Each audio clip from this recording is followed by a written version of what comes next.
So as I just alluded to, this is the challenge to try and see if I can complete the whole Gran Turismo 4 using this wheel.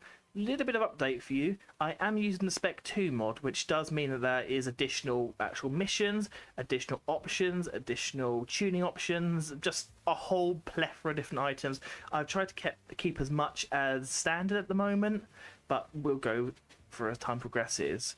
As usual with almost every single good playthrough, we're going to start with the license center. For you watching on the video, I will edit that out because it'll be incredibly boring, because you've probably seen the license center missions a million times over.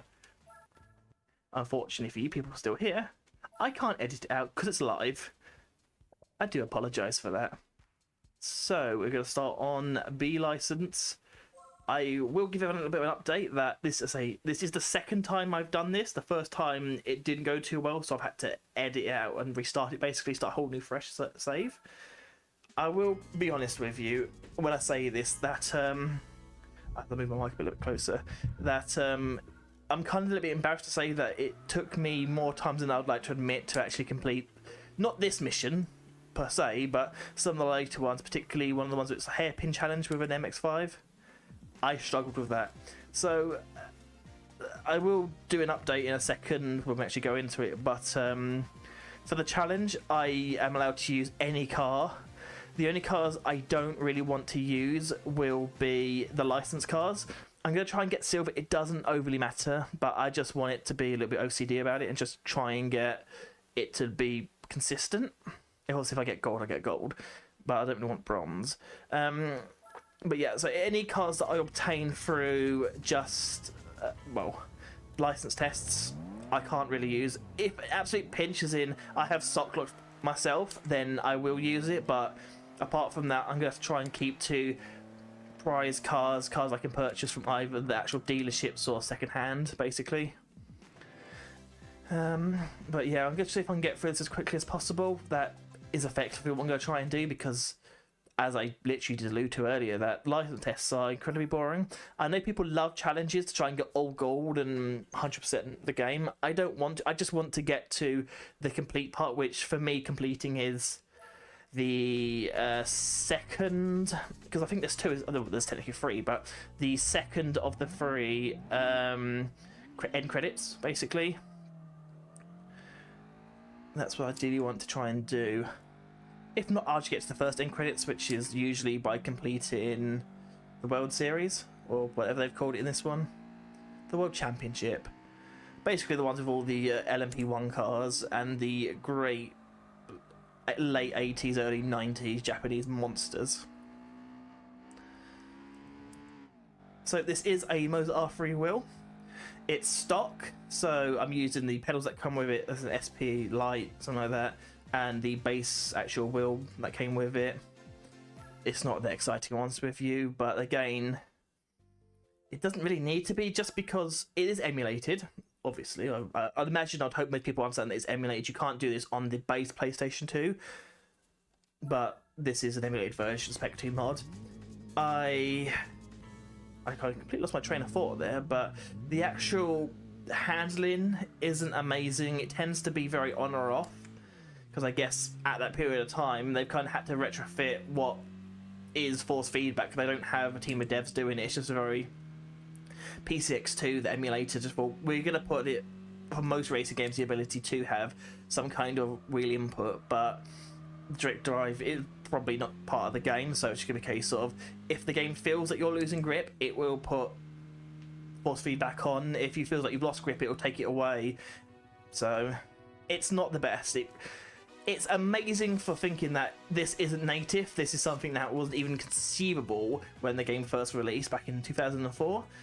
But obviously, for now, you know, it's not the best. It's not it's not iRacing. It's not Le Mans Ultimate. If I could speak, that'd be amazing.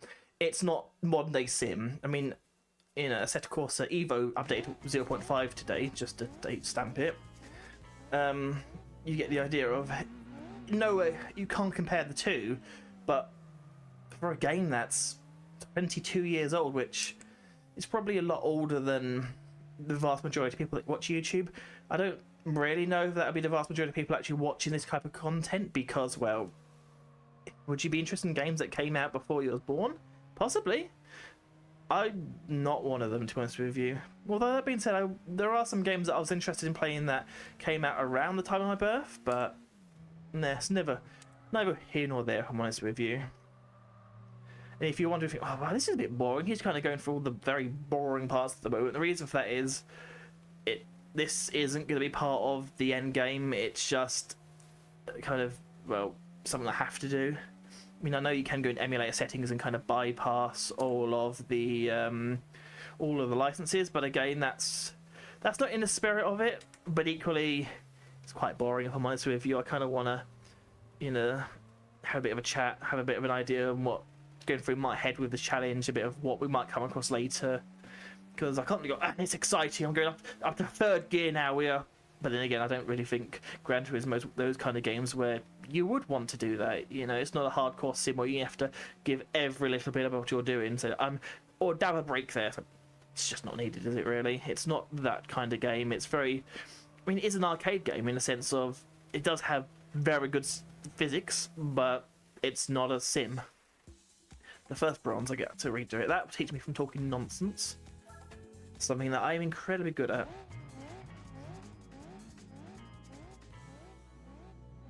Wasn't it the most proudest moment, just saying that I lost. How did you complete all the B licenses? Oh yeah, they're very easy, except for one of them that I struggled to do because I was just chatting random nonsense. Ironically, and I will be saying this, although the original version of this, the last attempt I made of this, that was just scrapped because so many different reasons, but one of the biggest ones is I had the color correction effectively turned off on stream, so when I was recording / live streaming it, the coloring was so off. It was both washed out and so dark. The brightness was just non-existent, which meant that daylight races were visible, but any kind of like night races, any kind of anything that didn't involve bright daylight, then you couldn't see it. Couldn't see it at all. And again, I'm completely talking nonsense. I should be paying attention to what I'm doing here. I'm on autopilot. I don't know how well it's gonna go. I would love to actually just complete these as quickly as possible and actually get onto the enjoyable part of the game. Don't get me wrong, the first time you do license tests, they're amazing, but when you've done them so many times, they're fine, they're just not as exciting. No, I did it, thankfully. You know, please, I would love for the next Gran Turismo actual game to come out would have, I'd argue, a better campaign or a better story mode, or just a better career mode than the last one, Gran Turismo 7. That was, it wasn't bad, it was much better than what they could have done, especially when they kind of spent all their time and effort focusing on the multiplayer competitiveness. But I do miss a good old career mode. Although license tests are a little bit boring, and again, unless you want to do a challenge to it. I mean, I know there's some amazing streamers and content creators out there that will try and get a fictional world record where they'll go, okay, my target on this one is say 20.9, that's what I believe is the world record, so like, I've got to try and beat it. That could be quite interesting, little challenges. I mean, I would like to see someone, I'm sure it's probably been done before, but or maybe I can attempt it at some point, where it's a case of they try and complete all of the license tests to a bronze standard blindfolded. I don't know what my obsession is, because in my mind I think, oh, that's a good challenge, blindfolded, but I don't know if it makes that exciting content because you can't read chat, you have no idea what's going on.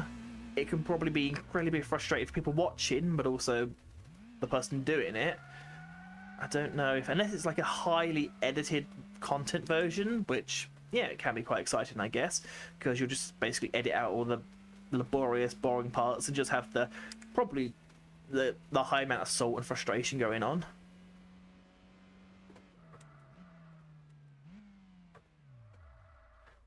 I don't have load cell brakes. I don't think it matters in this game. I generally do not think the brakes and the throttle in this game is either on or off. That's kind of the whole everything really. The steering everything's just on off. There's very little Bit little adjustment in it, but again, it's a very old game for what it is, for what a group of dedicated modders have managed to do is honestly amazing.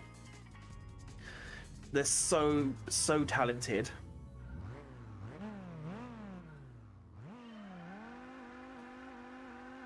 I mean, it honestly feels like more time has gone into the actual game post-release than it was pre-release, and the pre-release probably had 4 or 5 million hours put into just development through what 200, 300, 400 people over 4, 5, 6 years, and you got the engine time and everything. So I might have missed it. Yeah, I did.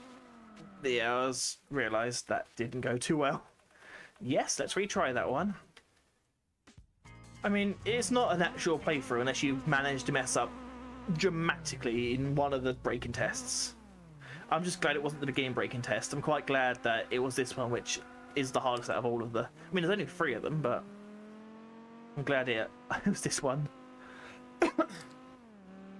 There's a gear in there. I am doing it manual, as you can now tell if you couldn't beforehand. Traction control is also going to be something that is turned off. So later on, I've done it again. So later on in the... well, later on in the career, I guess, when we get some more powerful rear-wheel drive cars, we can start drifting. That's something I'm looking forward to. Actually being able to drift the cars and having more fun with them.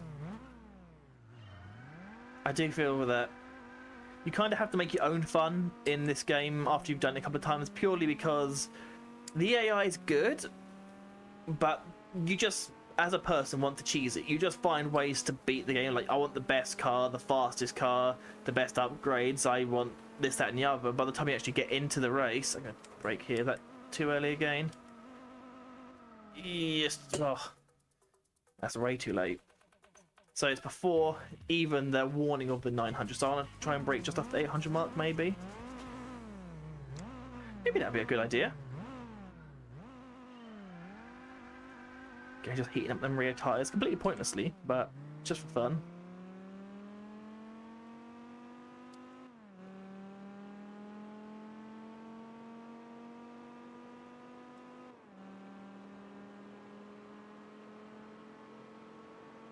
So we've just gone after that, and now let's see if we can try and brake. I'm really... Oh no, did I mess it up again? I messed it up. I got off the brake, accelerated, but wait a minute, I was braked the right part. Ugh, at least we're going to have a ghost now to follow. But yeah, this is definitely not embarrassing how bad I'm doing at it. I know to get gold, you usually have to handbrake it. I don't really want to touch the handbrake unless I absolutely have to, but it may come to it. It generally may come to it. Although we're only going for silver, so that shouldn't be the case. Are we ahead of the ghost? Do we even have a ghost? We don't even have a ghost. Okay, ghost turned off, I guess. Oh, I did it again.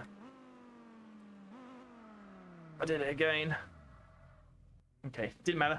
I beat it. We will never speak of this actual license ever again. It didn't exist, didn't happen. That's the best way to say it. There's definitely no video recorded evidence of that happening. None. Not a single frame of evidence. Not the past, like, 5 minutes of it. Definitely not. And here we come to the set of challenges. And my dog decides that it's time to bark. Brilliant timing. Here we come to the set of challenges I actually struggled with slightly. Not because it's overly difficult, just because the wheel didn't want to center. Again, we'll see. There we go. Prime example of that one. We'll see how many time it takes me to try and beat this. I really hope it will be quite quick. I think I've spent enough time on these licenses, considering we're only on the 8th version of it, and there's another 8 more to go after this.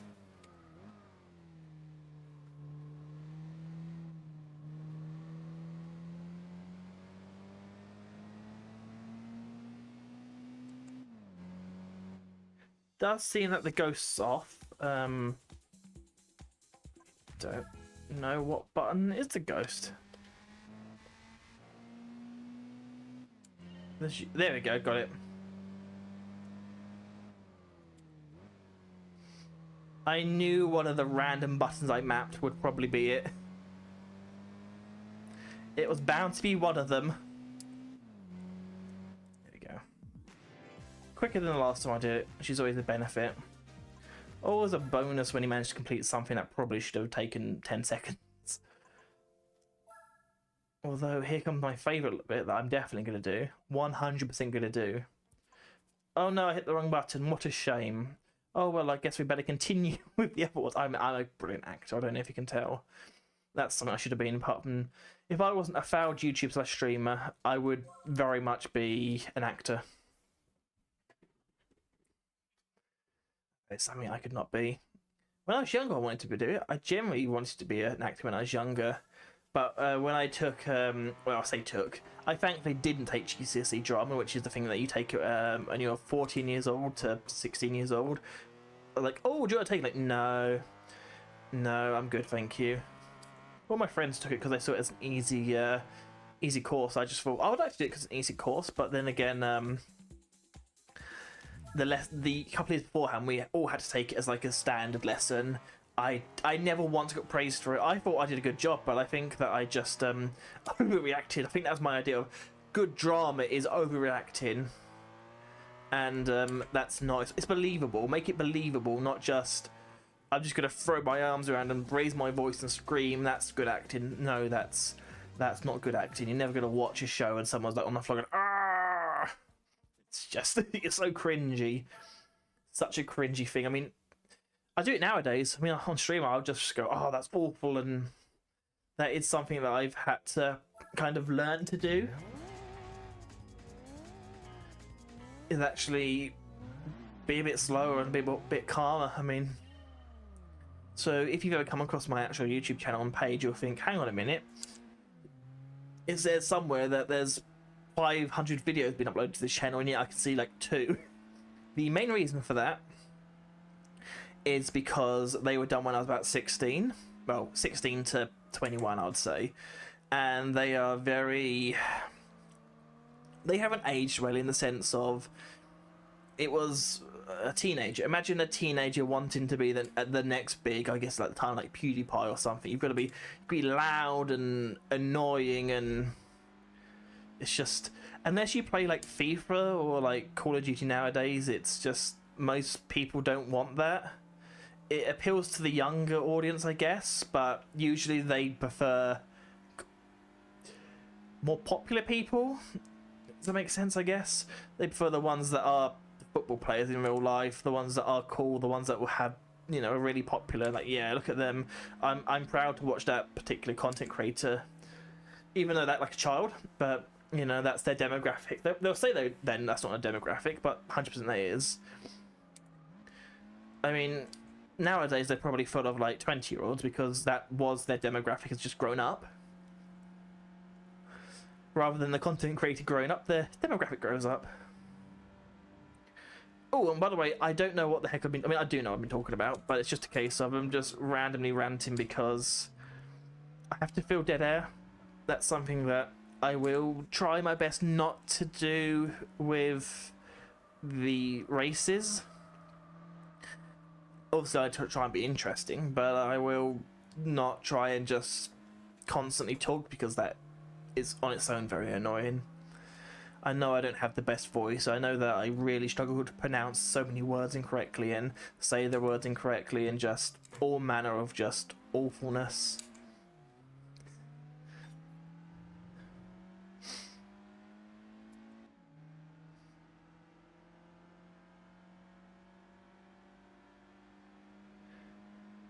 Oh, there you go. I mean, what's the saying like, oh, you got a face for radio. It's like, I've got a face for radio, but a voice of 1910 movies. Which isn't far off actually the truth, to be honest with you. Well, at least that was easy. I mean, to be fair, those kind of ones are never too... famous last words, but I tend to find well, Laguna Seca to be one of the easiest tracks in my opinion because I spent such a long time learning it on iRacing. That was the one I spent such a long time. I think everyone kind of has that one track that they spent all their time playing, whether it was like their favorite one on, say, Gran Turismo or in iRacing or whatever game, maybe Grid. I don't know where I got Grid from, but I just picked a random game. But there's always that one game on that one track that you just feel akin to. And I guess for me it is Laguna Seca, but I'm not the quickest at it, but it's just the track that I enjoy. I think it really is down to the corkscrew. Something about the corkscrew is just so enjoyable.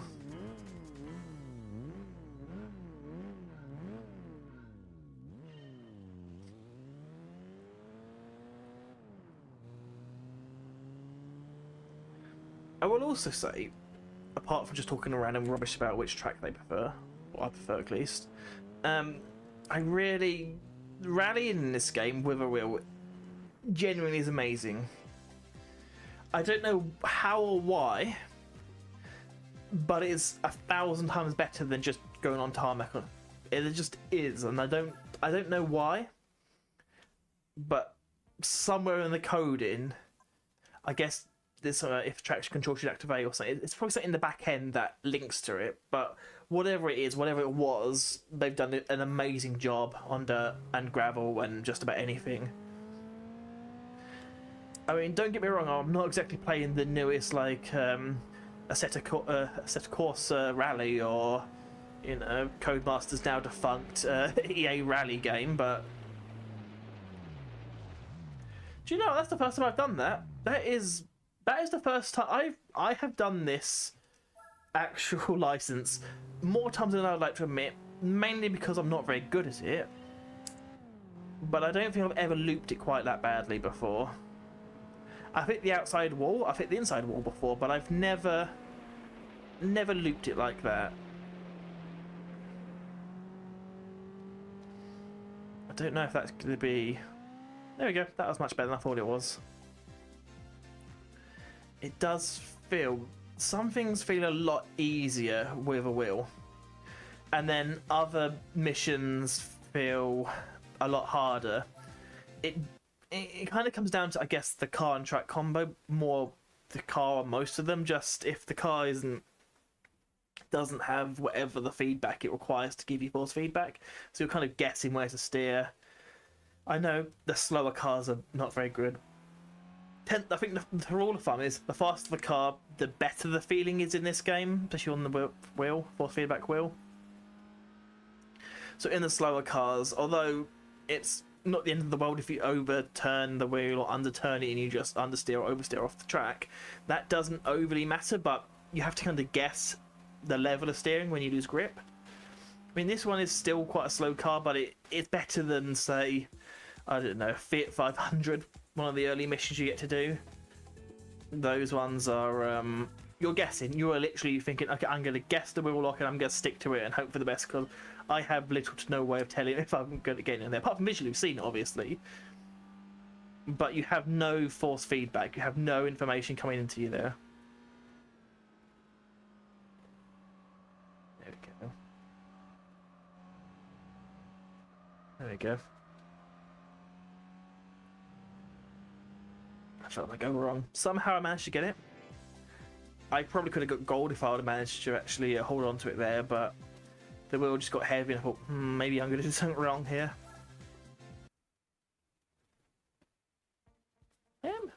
I am. It's really strange, but if you have the ability to have, well, there's a quite a long list of requirements to get this to work this way. Usually, so to run the emulator, you need somewhat of a good computer or laptop. Doesn't have to be amazing, but goodish.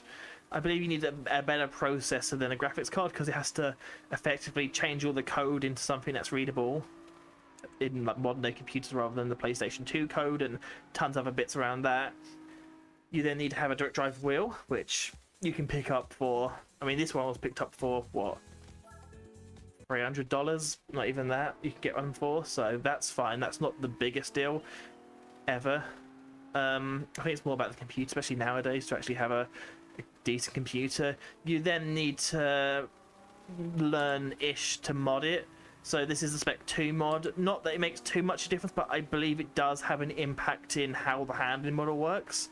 So that's something that you might want to think about getting, which again will bump up the requirements of what you need to have on the computer. I mean, if you have a decent computer, I didn't mean to do that, an okay knowledge with coding, or at least the ability to watch it on Google and on YouTube, I should say, and then Google it on YouTube and then go from there. Oh, wow. Can we do the next one now that I got that one? The silly thing is that I'm trying to get this at least silver level, and yet I won't really use the cars. I know what reward I get. I think one of them is like a micro, because again it's the Spec 2. I'm going to keep saying it, so I will have to say it again a bit later for anyone that's so that if I do decide to finish with a video or not. But the Spec 2 mod changes a lot of things, but primarily one of the big things it does change is the reward cars. So it kind of balances it better to make more sense, because quite often you'll find that they're just, in the base game, you would get either a car that's completely worthless, or you'll get a car that's really good for an event after the event. I mean, one of the prime examples I'll say is the best pickup truck in the game you get for winning the pickup truck series, which is absolutely fine in theory, but it means you're not going to use it for the one series you need it for. So they moved it to an earlier actual set of cups. So if you complete them, then you get the actual good pickup truck. And I know that there's also a really strong prototype Cadillac. Is it CN? Is it CN? Something like that. Whatever that one's called. The prototype, the one that has like 600 horsepower, and if you put a nice turbo in or supercharger, you can get to like almost 1,000 horsepower, and effectively, for how early you can get in the game, you can basically cruise to the finish. And I mean, I know when I would play the normal version of this, the non-modded version, that's what I would aim to do, because it's too good of a car to pass up. Although if you are doing challenges, obviously you would probably try and avoid that car because it does ruin it. But you know, that's just the way that the original game. It did feel like they didn't overly think about the reward prize cars. They just kind of thought, you know what, this car vaguely fits the class, we'll just put it in there for fun. Whilst the actual modding team of this spent time thinking what would make sense.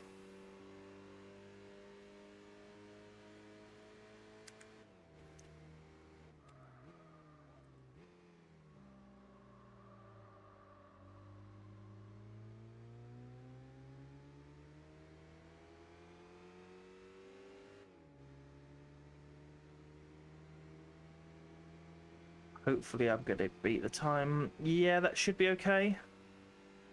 Kind of closer than I thought it would be. What I'm going to do is simply exit this bad boy. We've only got one more to go, and then we're actually going to move on to the career. The good part of the game. We will at some point, maybe today, maybe whenever I do the next session of this, probably have to complete the A license, and maybe more. I might, like, I'm genuinely in two minds. I might complete that off stream, but equally I might not, because, well, again, it's a core part of the game. You don't want to not have it, but I imagine the vast majority of people that, if anyone does decide to watch this, wouldn't be interested in the licenses, and that is absolutely fair. But it's just in case for the very small percentage of people that do want to see licenses, then I'll probably try and keep it in, or at least stream it. But I personally am not interested in doing them. If I could skip it, so I would skip it if it wasn't cheating for the challenge, if that makes sense. That's kind of the whole point of it. If this was just a fun personal playthrough of the game, I might just skip it. I will probably delete the cars, or at least delete the good cars, because, you know, I don't really want to instantly have a fresh career and have, you got 10,000 credits, but also you have the gold S license card. I'm like, maybe not. That may be a bit cheaty, but we'll see. We'll come across it. I mean, if I'm honest, I don't know if anyone would ever come to this point in the video, or because I imagine it becomes a VOD. So I don't imagine anyone ever watched this far into the VOD. If you have got to this point, thank you so much. But knowing my analytics, knowing people's viewing tendency, it's not really a thing. Most people get bored after 2, 3, 4 minutes, and that's absolutely fine. I mean, some people go, oh, that just means you haven't found your audience, which I hope's the case, but realistically, I just think that I'm just not entertaining enough, and that's fine. I don't have a problem with that. I'm not one of these people that does streaming or does editing videos or YouTube, whatever, because they want the money, they want to be famous. I mean, don't get me wrong, the idea of monetization is a great target to have, not to make money just as a target, because it's always nice to have something to go for, a target to get to. But at the end of the day, I don't do it for that. I haven't done it for that. I just do it for fun. I mean, I'm going to play the game anyway, so the only difference is that there's a camera on me, and that I have to speak more than I usually would do. But it doesn't matter to me. It doesn't matter. It doesn't really take any more of my time, apart from if I want to edit a video or, I guess, short. But apart from that, it just doesn't matter. I'm gonna do it anyway. It's just a bit of fun. If someone does decide to watch the content, watch the video, watch the stream, then amazing. I would happily have a good, good conversation with them. I'd hopefully try and keep them entertained. But if not, I don't mind. I'm old enough. I like to think I'm old enough to not think of it as like a popularity contest, because I know for a fact I'm not winning that, and I'm not bothered by it. But what I am truly bothered by is trying to break out a bronze license, please. I mean, I could just hit exit and be done, because I don't know if I'm ever going to need the cars for silver. I know what it is, like a Pontiac 200 horsepower front wheel drive, really strange car. Maybe I don't know what it is. I mean, I know it's a Pontiac. I know it's a front FF Pontiac, but I don't know the official name of it. It's also quite strange because this is one of the only diesel cars in this game, and you can hear it's a classic diesel engine. It lets you know that it is a classic diesel engine. And that's a sound you don't really hear that often anymore, that kind of diesel engine. Thankfully, in the past 20 or so years, diesel engines have sounded more enjoyable, I will say. They don't sound amazing, but they don't sound like a van either. I mean, my first car was a diesel, and I don't think it sounded like that. My watch decided to tell me that my home is ready for AI. My home is not a smart home. It was built in the 80s. It is not ready for AI. But I'm glad that my smartwatch told me about it. Although I'm more glad the fact that we are now done. That's it. B license finished. We can now finally pick our first car. Now, as I alluded to earlier, I will not be using the cars received from licenses unless absolutely needed. It's basically, if I have softlocked myself, then I will use these cars. But I have no plans in using them. I will try my best to keep to the cars that I can purchase or unlock through actual completing the career.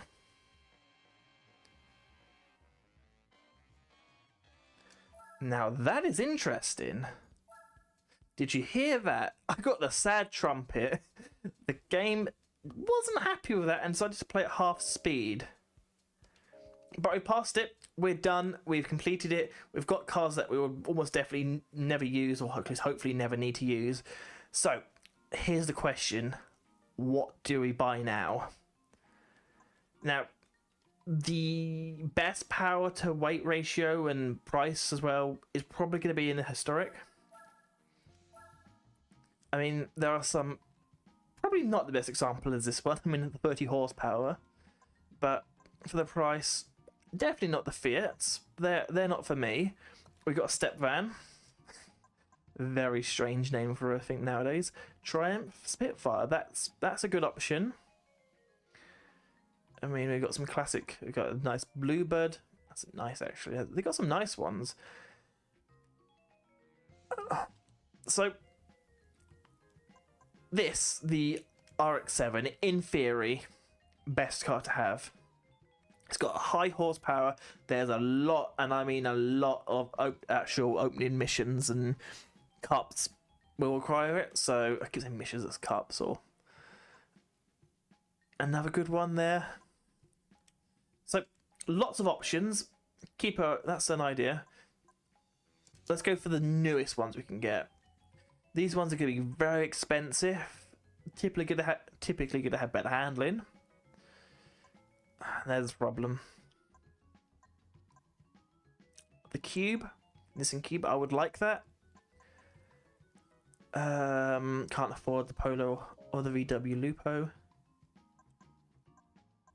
I mean, can you buy cars? Can you buy a brand new car for that price in game? I don't think you can. Got a nice Cappuccino. Another decent option. I may go with... okay, so the most power I can afford is this one, Sylvia. But do I... Although I've now changed my mind, the most power I can get is this, the Impreza. But do I go... I've learned from my mistakes in the past. It's probably not the best idea to go for an FF car first off the bat. Either a four-wheel drive, FR, or MR, if you can find an MR. Do we have... I mean, the Beat technically is mid-engine rear-wheel drive, but I don't really want that right now. It is tempting. It is tempting to purely go for the Impreza. Is it... It's the sedan version, isn't it? That does look nice. That does look really appealing. But then...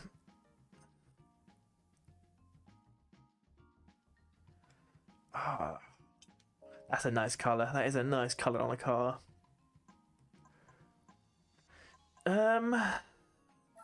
Was it an FF, is that? Sorry. Is it Nissan? Yeah, it's FR. Okay, FR's not too bad.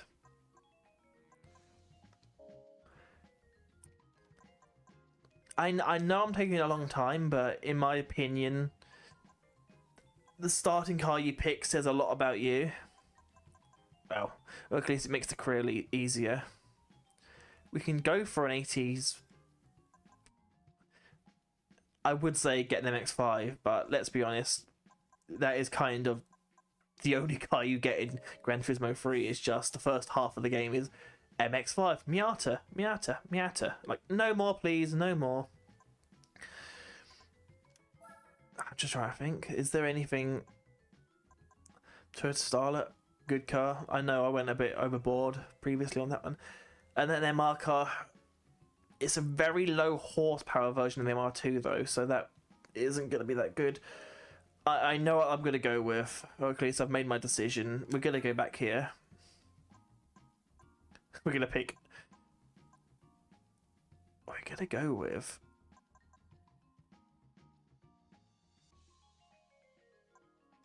I'm going to go with the Nissan. It's a good colour car. That's the choice. Our first car is a very nice blue Nissan Silver. Silver? Sylvia? Sylvia? Sylvia. There we go. Silver. It's not silver, it's definitely blue. It's a Nissan Silvia. K-Aero edition. I wish I was more informed with my... Although, one thing I need to remember before we jump into the first race is, do I need to... It's usually very, very, very common you change your oil. I think the only times you don't need to change your oil is if you get a gold/yellow mileage, which says this car's very low mileage, meaning you don't need to do anything with it, but usually unless you do.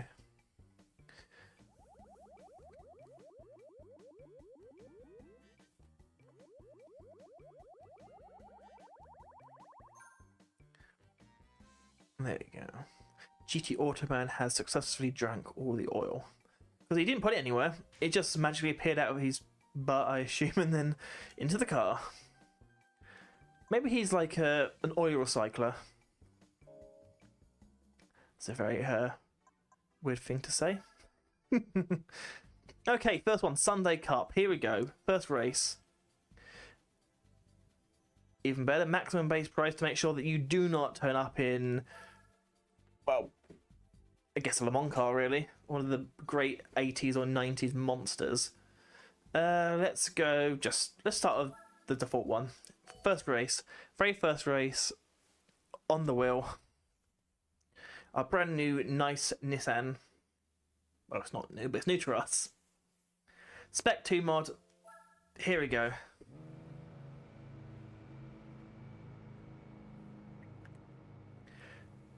Now, something better, I should say, with the Spec 2 mod. I think it's better. It's more controversial. So, one of the big changes, I mean, they've done millions of changes, but one of the big changes to the start of the game is that most default or slower, lower to mid-range cars come with comfort tyres, which means that the grip levels are considerably lower.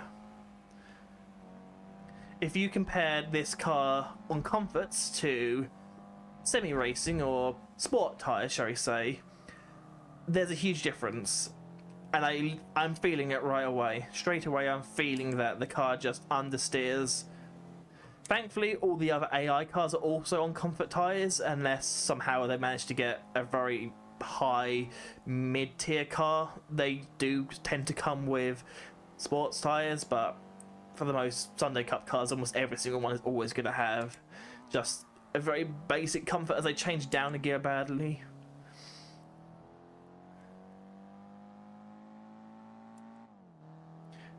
Something I can add, I haven't added, but I can add the option to have some extra cameras.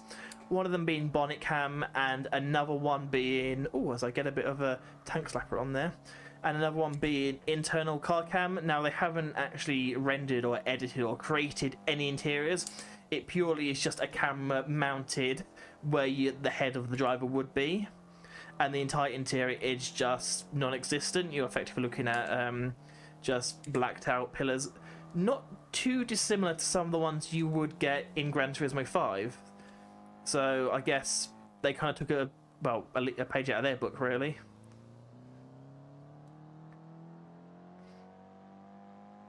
But it's nice to have the option. Okay. First race, very easy. Obviously, you picked a very powerful car. Could have made it a bit harder by picking maybe like the Triumph or something, but let's be honest with, as much as early game is arguably the best part of the game, I just feel we can try and get by Sunday Cup. Sunday Cup, easy. Let's just get this underway. Let's get it under our belt. Nice, consistent opening couple of races.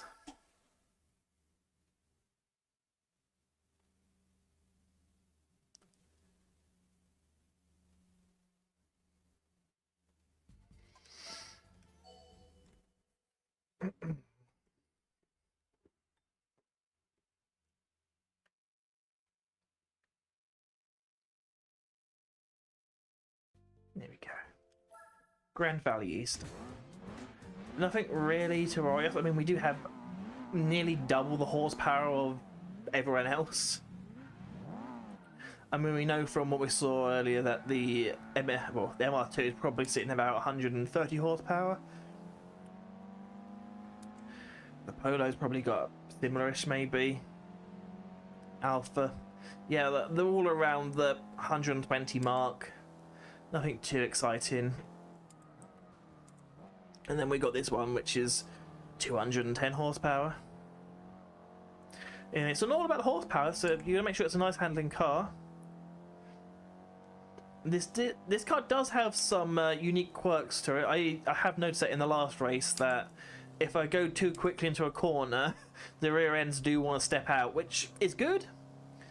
You know, it's a really nice thing to feel on the actual wheel. Force feedback provided wheel, you can actually feel the rear end step out, which does provide me with confidence that later on we can really get the backhand out when we got more power.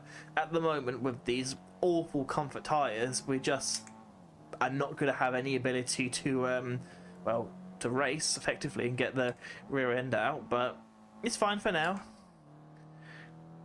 Purely just trying to get through the opening kind of races. That's all we need to do, really. We'll start to get some of the more quirky cars hopefully soon. They're the ones I'm really looking forward to, but until that point, it's just a case of getting through the opening kind of races. I mean, realistically, if I would have picked something like, say, the Honda Beat or, I don't know, the Cappuccino or something, we would be in big trouble. Because they just do not... They will soft lock you. Unless you're very, very good and either racing or you get very lucky in the sense of knowing exactly what upgrades are the best. Because you might be, I'm going to put a nice, well, some nice tyres on. They're good, but they're not going to really affect the top speed of those cars because they're very, very limited being K cars. Oh, there we go. Huge understeer. The, I assume the middle of the range comfort tyres are really struggling at the moment.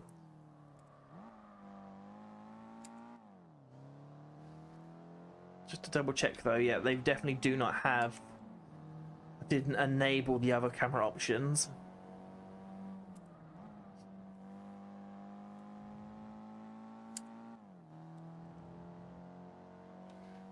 They have done quite a good job modelling the force feedback of the rumbling on the curbs. I would honestly argue that the force feedback on the effects of the road in some circumstances are considerably better than some modern games. I mean, on the straights, absolutely nothing. No feedback at all, but yeah, on the right track, it feels really good. Wait until we get into some of the rally courses. They are really good, really enjoyable. We're just adding credits to our total here. Good. Good, good, good, good. That's important. The more money we get now, the more options we're going to have in the future. So that was realistically my choice of why I went with this particular car. It does make... It kind of is really overkill for early on, but because of the fact that I'm not going to use the license reward cars, it does mean that early on I need to buy several different cars unless... Well, it does really mean I'm going to buy several different cars. And it also means that I don't have to spend money upgrading this car because it should be usable for quite a few early actual races.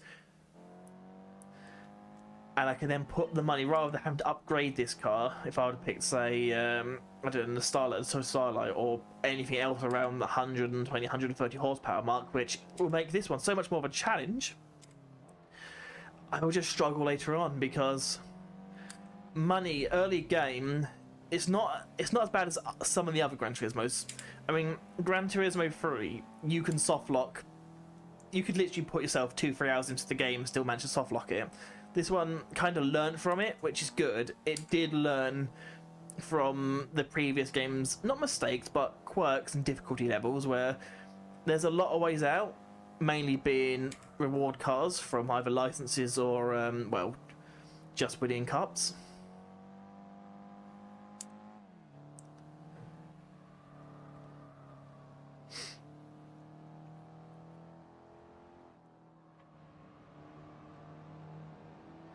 Getting the comfort tyres are not fun. Although this is the moment when I find out these are not on comfort tyres. These are one of the rare cars that are default on sport tyres. I mean, if they are on sport tyres, they should be on the hard the hard compound. I hope. I don't see any reason why this should be on the softs or even the mediums. Now, another thing the Spec 2 mod has done to the game apart from change tire compounds of most cars and allow you to add basically wheel rings onto every car and just changing the whole algorithm of the reward cars, they have changed a noticeable amount of audio sounds in the game, mainly car sounds, obviously. Some amazing changes they've done with the audio. Now, I'm not sure if this car I'm driving here does have the modern updated audio. I think it might do. So, every Gran Turismo game, bar maybe since, I don't know, 6, all the engine sounds, although they do sound very different, they kind of have, they have a similar bass note. Most games of this generation, they kind of have a sound to them. You can kind of tell what game you're playing by the engine notes. Don't quite know how to describe it. If you were around and you play a lot of older games, you should hopefully understand what I mean by that. I mean, playing Forza, say Forza 2, Forza Motorsports 2 I should say, you can hear that the engine sounds might be more whinier or might be more loud, like say more throatier or whatever. You can tell the difference in it. And when you get an engine like sound like this one, I believe they may have changed it, because I think there's about 200 cars or so in this game that they've re-recorded or at least grabbed updated engine sounds for, which is nice. That is a great quality of life update. Here comes the car. Am I going to use it? Well, actually, I do really like the colour. That is a very nice colour. Something you don't see nowadays in many cars. Colour. They're all the same. You have white, grey, black, very red. Sometimes you get red.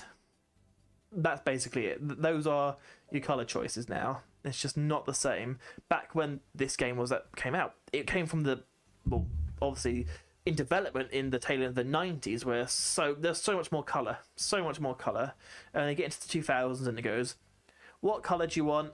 Oh, by the way, if you want anything more than grey, silver, which is the same thing, by the way, to me at least, white, black, we'll charge you an extra $500, pounds, euros, whatever. It's not amazing. Okay, so moving on, our next one here. First cup down, second one, I say cup. First events under our belt. I imagine these ones are going to be harder. I hope they're harder. I want to avoid having to upgrade my car for as long as possible and try and use it, because I'm going to have to buy an all-wheel drive car. I'm going to have to buy... Oh, okay.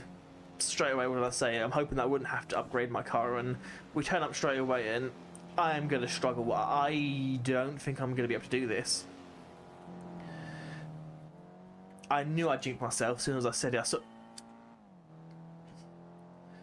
Unfortunately, this isn't the front. Like 200 horsepower is plenty in the front, the FS front wheel drive front engine car. This one, these ones, what's this, FR front rear? I mean, you can have 5, 6, 7, 800 horsepower cars that are front engine rear wheel drive. That's just the standard. I mean, you know, all of the M cars are basically that. There may be some slight exceptions with some more modern ones where they tend to have gone more four-wheel drive, but that's predominantly due to the fact that they're getting more into the hybrid, where some of the actual hybrid energy gets to the front tyres. Isn't that exciting? But this is undoable. I can't do it. Backing out. Gonna probably have to put some upgrades in. Thankfully, our car is base level is quite high in the sense of it has 200 horsepower. It's quite light. It's a very good car to start off with. It will mean we don't have that much money to spend. We've only got basically our starting money back again. I mean, we can, because it being a Japanese manufacturer, we can go in and change. It doesn't really have any difference on it. I mean, 202 horsepower. I don't want to buy that because that is a huge waste of money. usually something that's not too bad is either getting a racing chip, turbo. Turbo is usually a good way of doing it if it allows us. If you can go up to stage 5, which for a stage 5 that is not a lot of power. That is kind of upsetting. You'd kind of imagine that for that. Okay, so I'm gonna have to back out of that one for now. What tires have we got? Is it so? Okay, it is standard tires, comfort tires. That's fine. We're gonna go with sports medium. That should give us a considerable more amount of grip. Usually something else that's quite cheap to upgrade, which is usually my go-to one, is just rate reduction. That helps quite a lot. It helps with acceleration, handling, the whole everything. It basically helps with. I know brakes don't touch the brakes. I mean, obviously do touch the brakes, but in terms of upgrading, they're not worthwhile. That you don't get what you think you're going to get out of them. They don't suddenly change the quality of them. Turbo would be a great thing to have. But again, that's not a huge up. That's 22 horsepower. I'm gonna try and preserve as much money as I can. Will I get any kind of? Oh, yeah. Okay, so maybe what I'm gonna do is, because we're on such a tight budget to start off with, and the fact that I keep gonna say it, we're not gonna use the license center reward cars unless absolutely needed. I'm gonna go back in with the small but hopefully noticeable change and upgrades to the car. Hopefully, we're gonna be able to beat them. I hope.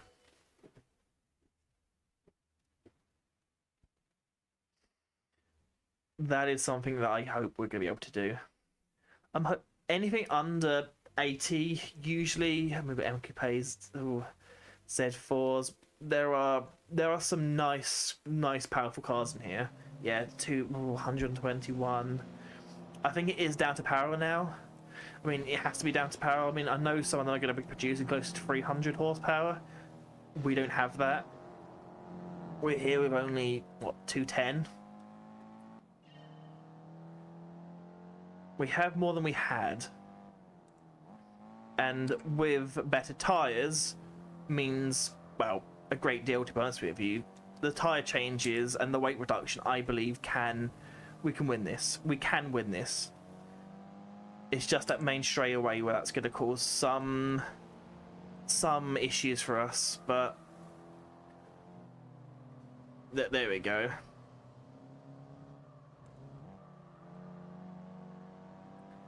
Yeah, I'm pretty convinced that this isn't the double engine sound for this actual car. It just sounds so much more meatier than the much higher pitch is how I want to describe the game. The engine sounds are quite higher pitched than what other games tend to be.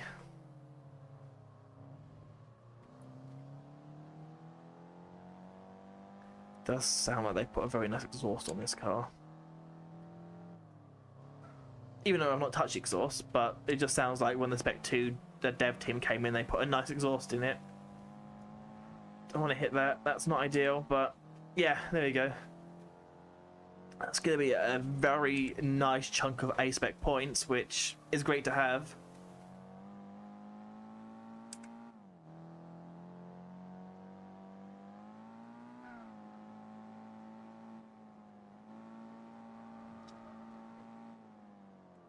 There we go. ABS. There might be a way to turn off ABS in this game. Not that I could see. I went through both the Spec 2 and also the game's default options, and I couldn't see a way to do it. I could see a way to turn off traction control, which I have turned off, and I can see that you could turn off stability control, which for now I've left on, just because not so much with this steering wheel. But if you had a more powerful steering wheel, I don't want that to happen, because you probably could break your wrists, if I'm honest with you, because when I've turned them off in the past in my testing for this, the car tends to just whip the actual physical wheel from, you go to one side to the other, and it's not good. It really, even on the straights, you can feel it trying to rip the wheel from your hands, and You know, so I've only got an R3, so that's only what, less than 4 newton meters of torque. If you have one of the bigger ones, like anything 9 plus, and you're holding on tight on a straight, not assuming it's suddenly going to rip from your hand, yeah, that can cause damage. You can get sprains, and I mean, famously, people have broken their hands and wrists on simulators because for some unknown reason there's just a massive torque spike, and somehow the wheel side, instead of producing, I don't know, 5 to 10 torque, it's gone, you know, I'll give you the full 20, and it's not great. I mean, I don't have any problem with that because that's not going to happen to me because it's not powerful enough, but for some people it might happen. If I buy at some point and upgrade my wheel and come back to a challenge similar to this, and somehow I now have 9, 10, 11, 12 newton meters of torque, that could be interesting. That could be a time of watch someone break their wrist live on Twitch, basically, or YouTube or wherever. I don't want to be that person, but I know there's definitely content out there. If you want to, you can find it. I don't want to be one of them people on live stream files where you see their hands getting ripped apart by their very expensive equipment. Anyway, that's the end of that. That's enough of that random rant. We somehow managed to beat that. It was quite easy considering we're apparently heavily underpowered, but upgrading the tyres is huge. I believe the calculation for the points hasn't been updated, so it still assumes that the cars are all on the same tyres, which they are, but they're on the comforts, or what was comfort tyres, and I'm on the sport tyres, so huge difference.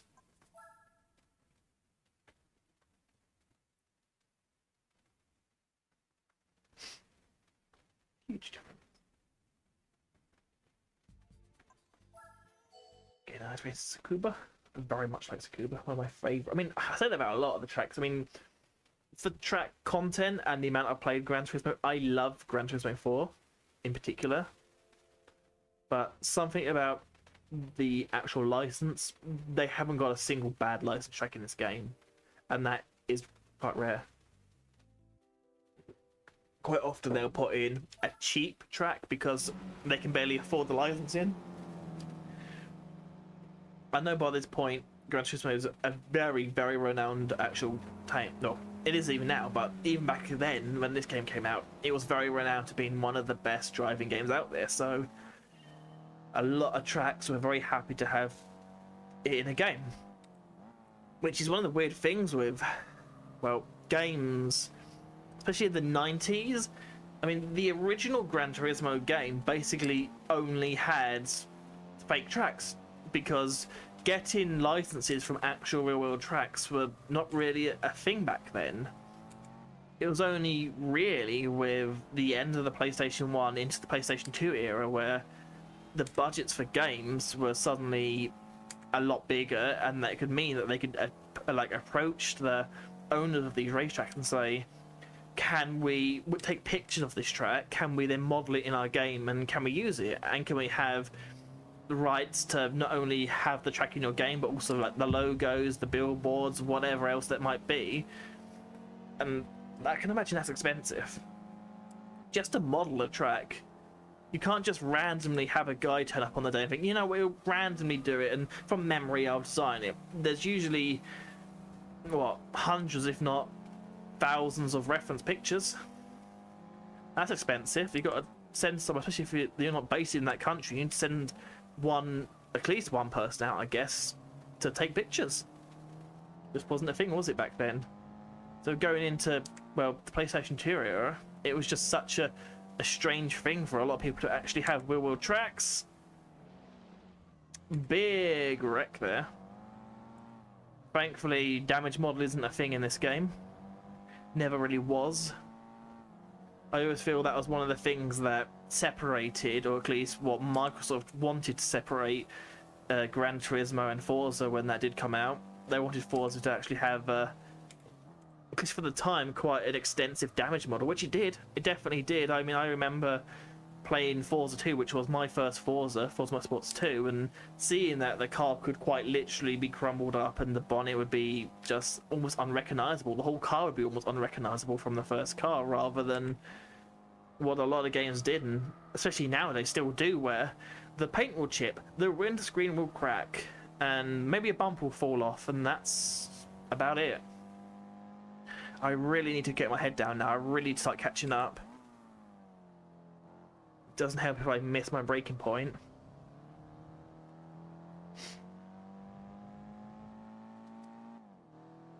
I feel that this one might be, as he's already definitely getting away from me here. I feel, as much as I don't want to, and as much as I'm going to try my best not to do it, I have a feeling this might be a restart. Now, I won't fully restart it, as in go to the start menu. I'm going to have to wait for the race to finish, then do it. If it's a big race and I mess up, I'm not going to wait for the race to finish. If I'm not going to do it. But as this one isn't huge, I might as well finish it. But if this was, say, I don't know, 3 laps of the Nordschleife, I'm not doing that. I am not going to wait and complete, depending on the car track combo, anything to, what, 25 minutes? I'm not going to do that just to restart. That's not going to happen. So that means we're just going to work out the lap times we're going to need to do. It is quite strange. You wouldn't imagine what I can see here, that the Chrysler is the one that's the quickest. I mean, it has a lot of horsepower, but it's a very heavy car. I mean, was it probably weigh like 1,000,000 kilograms, or you would say freedom pounds? Very heavy vehicle. I can and should be able to catch up to them.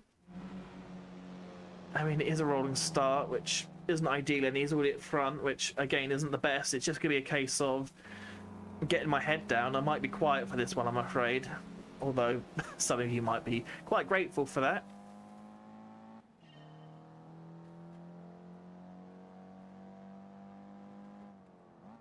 Got to try and get by these guys as quickly as possible.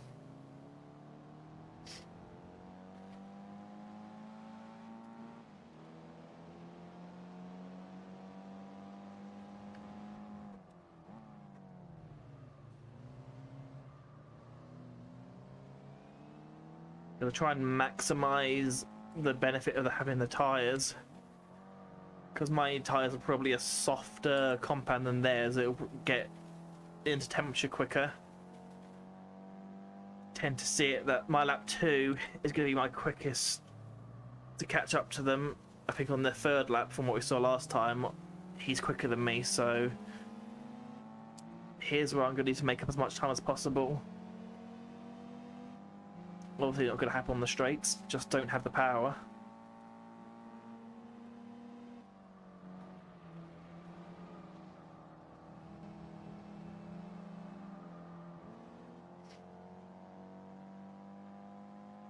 .9, that could be. That is very possible that that's going to be unsurmountable now.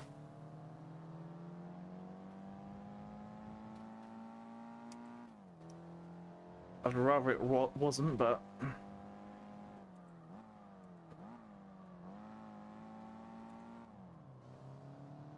although we do close on this kind of twisty section, we will do. We've got a better car in the way that we've got better tyres. We'd definitely be lighter than the Chrysler, but on that back straightaway, he's got all the power he needs, and I don't.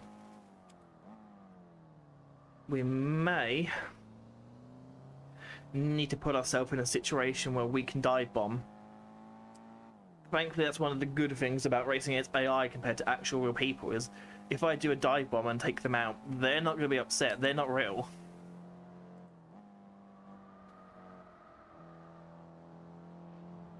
And you ask a lot of Forza players nowadays, and they still don't care, even if they're doing it with actual real people. They still will dive bomb as if they're playing against the AI. Does look like I'm gaining.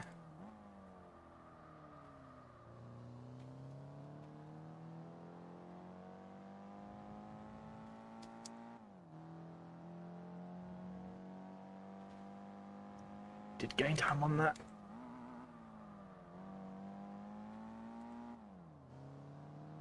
There might be a dive bomb here.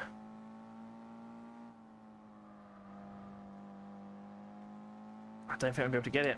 I do not think I'm going to get him. I'm going to try my best though. Do the old Gran Turismo method.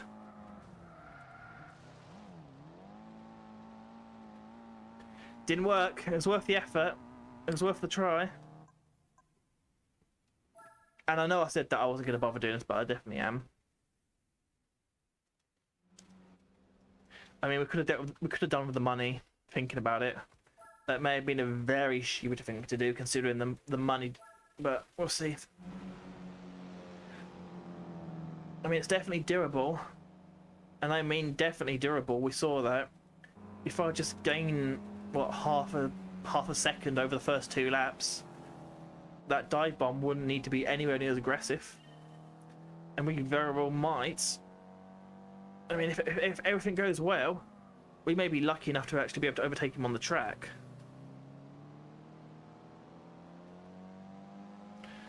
Although that might be very copium, if I'm honest with you.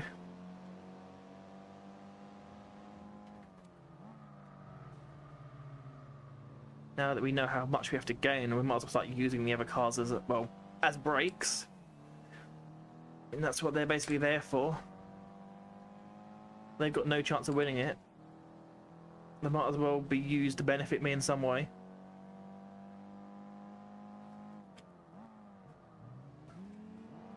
I mean, not quite like that, if I'm honest with you.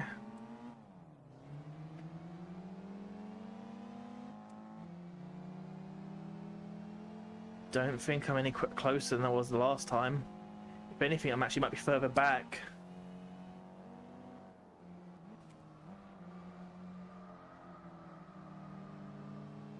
Yeah, I think I'm further back this time. I think my first lap was a 14, below 14. This is a 15. Yeah, okay, so that is not good.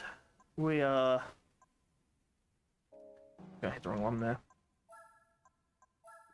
Yeah, we just didn't... I think I've lost a lot of time by just, well, driving it in hard on the yellow one. The other Nissan.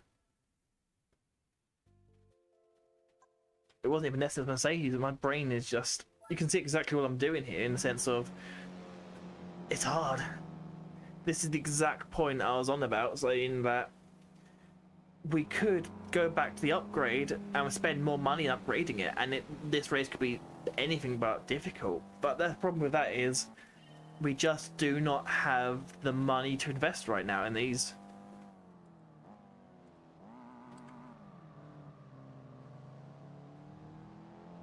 Tried it a different way this time rather than get right up his back bumper early on.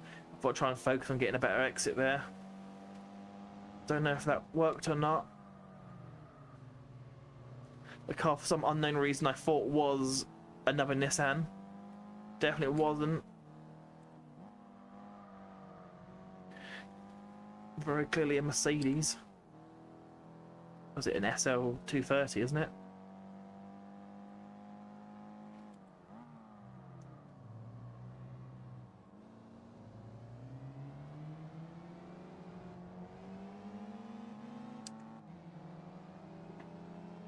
Obviously, we've got no way of catching them on the straightaway. We just have to sit by them and use the very little game draft. Unless you just want to cut me up like that, that will also greatly hinder me.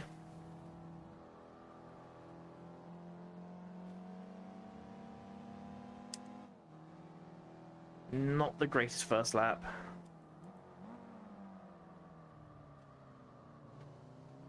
Also, come back at me, that's not good either.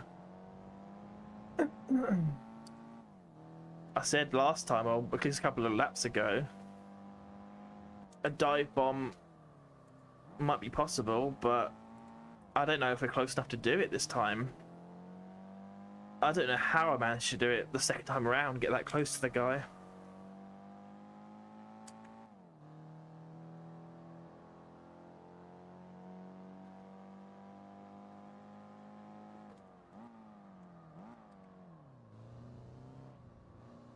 I'm gonna try and use as much engine braking as I can. don't know how effective that would really be. You don't really see many people doing it.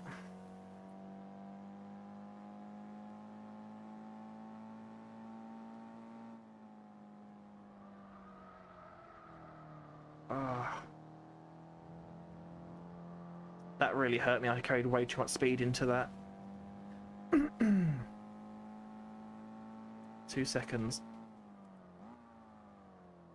I would hope that he'll make a mistake, but I mean, Gran Turismo AI don't really make mistakes. I will say there is one track. I don't know if it's a Spec 2 mod or what, but there's one track in this whole game where the AI effectively break and they do not take the corner correctly. I'm not going to say where it is, but we will come across it later. And when you see it, you'll know exactly what I'm saying. We have to do another dive bomb.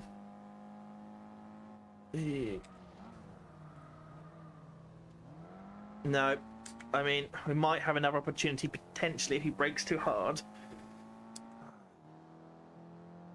This is difficult. I'm determined to do it because we're at that point where it must be durable, but I just don't know. I just do not know. I mean, we are thankfully gaining money, which is very much what we need. We do need the money. But again, it's just this at the moment is our nemesis. I didn't expect it to be our nemesis, to be honest with you. I didn't expect big old Chrysler 300 to be it. If anything, I'd imagine it to be some kind of nimble Japanese car, but no, just Chrysler. Big old American, I wouldn't even say muscle car, just American blob. Humongous American blob. I mean, one of my old neighbours' family members used to drive one of these, and every time I saw it, it just looked way too big for the UK.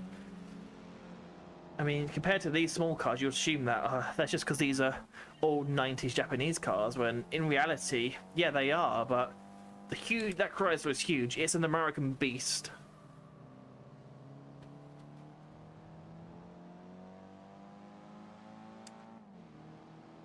I would say, can David slay Goliath? But from what a lot of people, historians stuff, will say, is actual David, who was a slinger at that range, should have won and did win. So it was less so much David being the underdog; it was more Goliath being the underdog.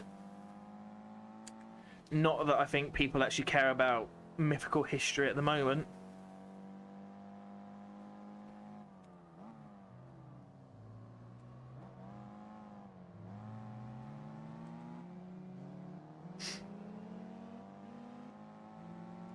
I would say, are we closer than we were last time? I don't believe we are.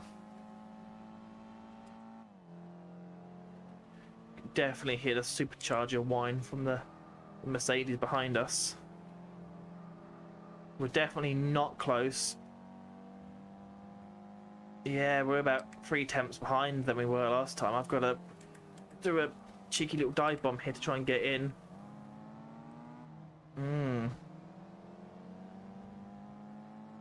This isn't good. If anything, we're considerably further back than we should be.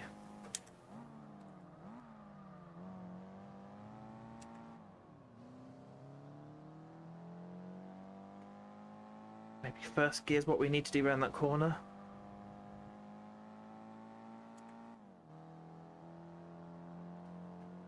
It's sad, but I'm going to try my very best to fully race like it's a sim now and use every bit of track here.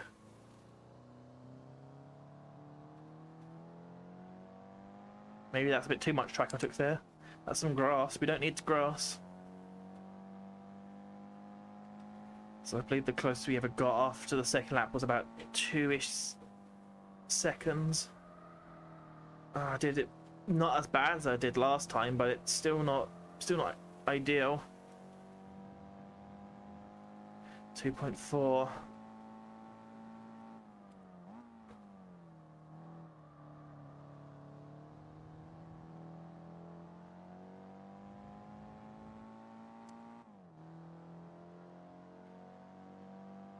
Again, still 2.4.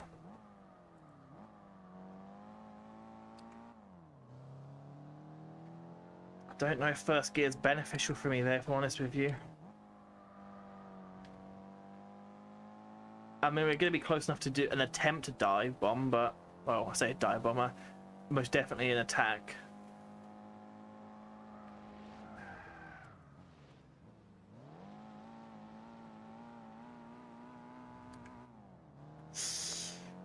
Wasn't ideal.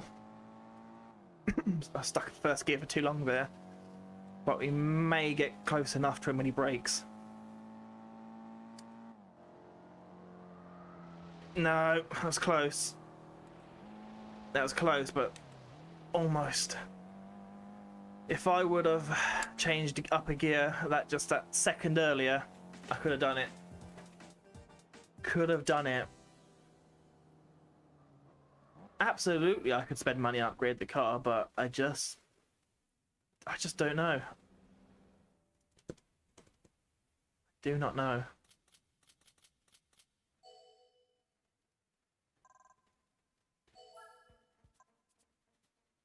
No, let's not do that. Let's not exit. My brain was like, exit? Yes, please. Get a new set of opponents, because I don't think we're really going to get a tougher opponent in this. I mean, there probably are out there, but I just don't know. I'd imagine most of the other random cars it could have pulled probably wouldn't be as quick as that. I don't know why or how it's that quick, if I'm honest with you. I mean, yeah, it's got a lot of horsepower under the bonnet of it, but apart from that, there's not much else going for it. It's a big, heavy American lump. Probably got springs from the 18th century.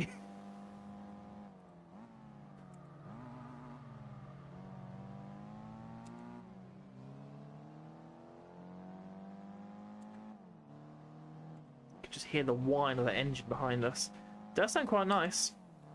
Don't know if that's another one of the Spec 2 mod updates where the compressor engine does sound considerably different.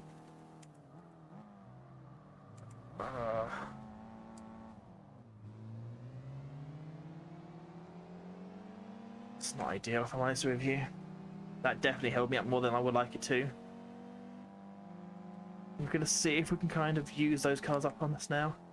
Benefit from there. Yep, there we go. That's what we kind of wanted to do there. Even better with a secondary bump. Thank you for that. We're under 3 seconds, so this is the best opportunity we've had. Let's not try and dive it in too hard.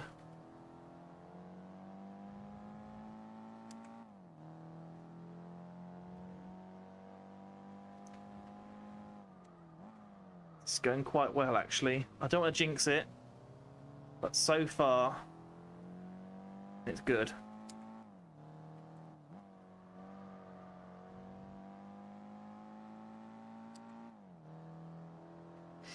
Obviously, how close I get to him now, he's just going to pull away on the straight. I think I broke too early there.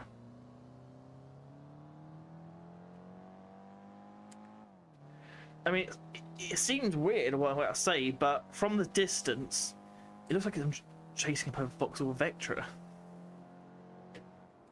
I know it's not, but just the colour of the car and kind of the rear tail lights or lights shape makes it look like it's a Vectra to me. I don't know why.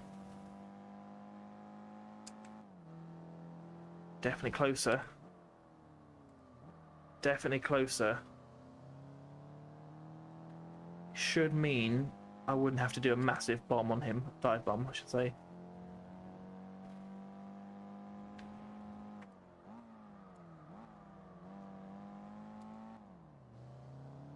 I'm certainly close now. This is the closest we've ever been to him.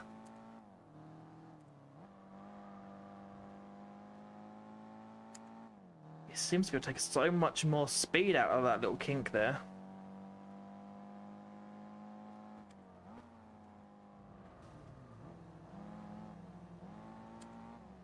Okay, now we've got to play the game of keeping behind us.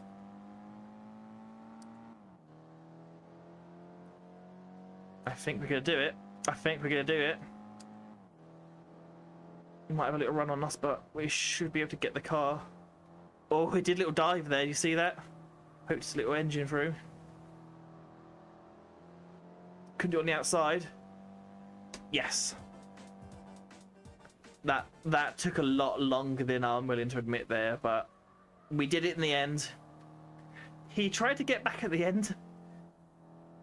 He definitely gave it a go. I'm honestly lost for words. That took a long time. I mean, looking at the recording, that took about half an hour to do that. To save maybe a couple of thousand credits. A couple of thousand credits in a reroll of the cars would have done it. But it's done. I'm glad we've done that now. Now I get to move on to the third race. Oh wow, the third race of this I want to say cup or championships, definitely not the event, I guess. The third race of the event. Although it is my best track in this game. We're in Laguna Seca. My best track. I'm glad of that. I'm very glad of that. We'll see if we can do this first time. Yeah, I hope so. I mean, there's a quite high... there's a Nemesis. And we've got an RX-8 in front of us. That's probably got, well, considerably an extra 50, 60 horsepower to us. Well, this could be interesting. But again, this is my strongest track, so if there's any track that I feel most confident to do this, it will be this one. I mean, there's definitely some tracks that the AI are considerably stronger than others.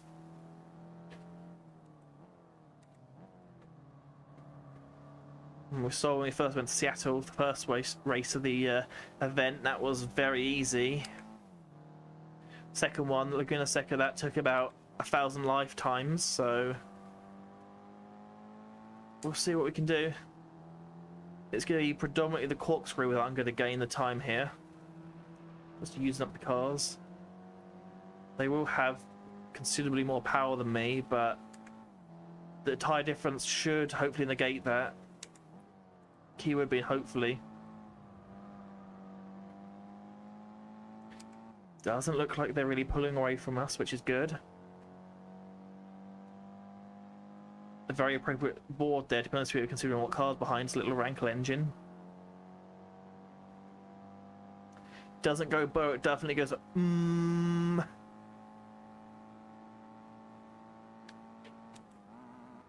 Oh, ow, that actually the force feedback there did give me a little jolt there. It didn't hurt, but I was definitely unexpected.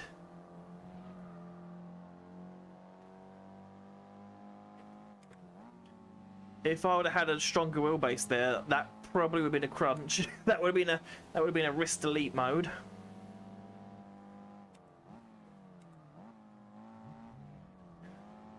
I'm very glad we didn't have a wrist delete of ourselves there, but that could have been. We should basically now have this. I did say going into it, this is by far one of my strongest tracks. Although he is coming back, I can hit... Oh, okay, a little bump. And another one. Can you not do that? Hey, come on, I'm the player here. Don't drive it like I would do it to you. I mean, again, I don't know if it's the mod or the base game. I think it might be a little bit of both here, but that is very aggressive driving. He's driving effectively as if I would do to him.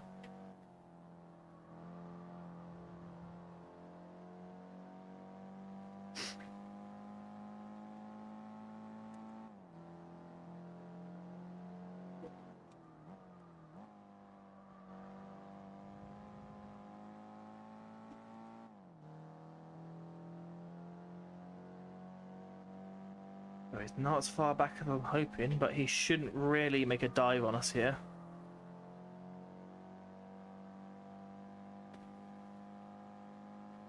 We should be good.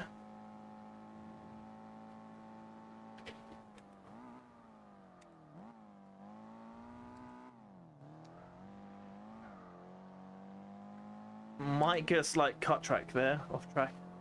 Cut the track slightly, other word you want to use there. Again, maybe some of the marshals might not be too best pleased with my driving standards, but I mean, beggars can't be choosers at the moment, considering how underpowered our car is compared to the others. We have to take any advantage we can get. Let's not do that. Let's not take my hand off the wheel. I mean, they're in a massive gaggle of cars there. There's literally probably, what, a second and a half between second and third, second and sixth there. Let's just see. Yeah, look. Yeah. Literally a second and a half difference between them there. But, doesn't matter. That's down. We're done. We are done.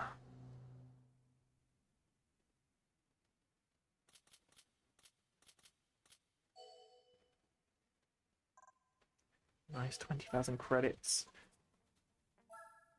Again, we'll see what car I get. I don't remember what the Spec 2 mod gives us as a reward here, so this could either be a very useful car or it could be something we will never touch. It was one of them. I'll give you a clue. It isn't the best car in the world. It may come in handy in some of the more niche events, but I don't quite know where I can fit that car in. So now we're in an interesting situation. So now we do not have really a car for this. That's going to be the question. We're going to need to find a new car somewhere that can race in them. So let's just double check what we need. So we're going to need an FF, four-wheel drive. FF should be easy.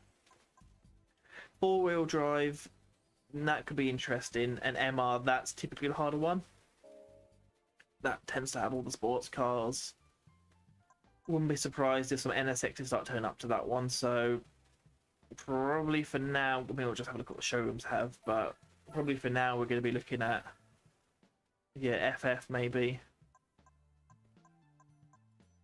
FF four-wheel drive, yeah, ooh, that's quite a nice one. Yeah, that's one of the cars you don't really see that often, well, because I don't usually see that often in. That could be a good choice. 11,000 credits. Well, I'll keep an eye out, but for now, that's definitely on the list. Got another one there, but that one isn't. I mean, that's the. Oh, that is an FF though as well. So we could. Does look like we can get a sleek. We might even get both of them, but I mean, a Civic, very nice one, but it's not Type R. Skyline GTR, that could very well be an amazing car to pick. Got a lot of options here. We have a lot of options here. Definitely not going to go for the Honda Beat. That is not the car of choice here. Yeah, okay, we definitely have a wide range of variety of cars to choose from here. I am very glad to see it, to be honest with you. I was kind of hoping we was going to get a few cars to choose from, but it does look like we've gone from a couple of cars to choose from to almost the entire, well, everything to pick from. Okay, so we've got 20,000 to play with. We're gonna need. There's so much choice coming up. I mean, a lot of the rarer, nicer ones tend to be quite expensive. I mean, we got the next generation sleeker after that one. In my opinion, not a very good car. It looks like visually, it doesn't look great. Kind of has a rear end similar to, well, the Mark IV. Well, I can't even think what the car is called now, to be honest with you. That's how my brain's currently working.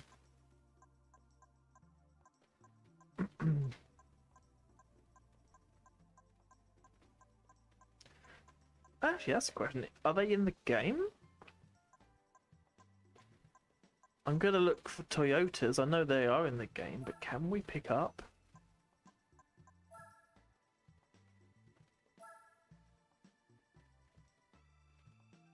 Not a Prius.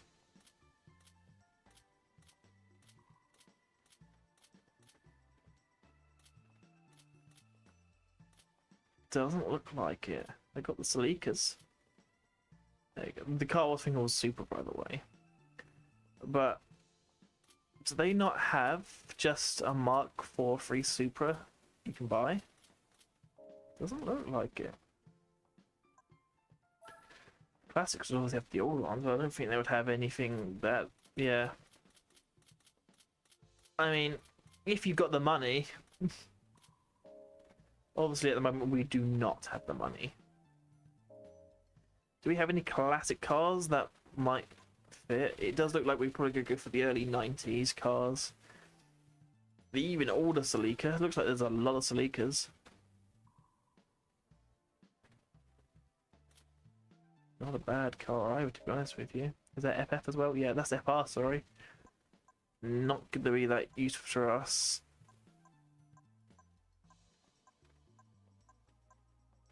We have got a Supra. Is this the Mark III Supra? It is. 14,000. How much? Yeah, that's not too bad. I mean, we don't need an FR, to be honest with you, that wouldn't even be useful to us.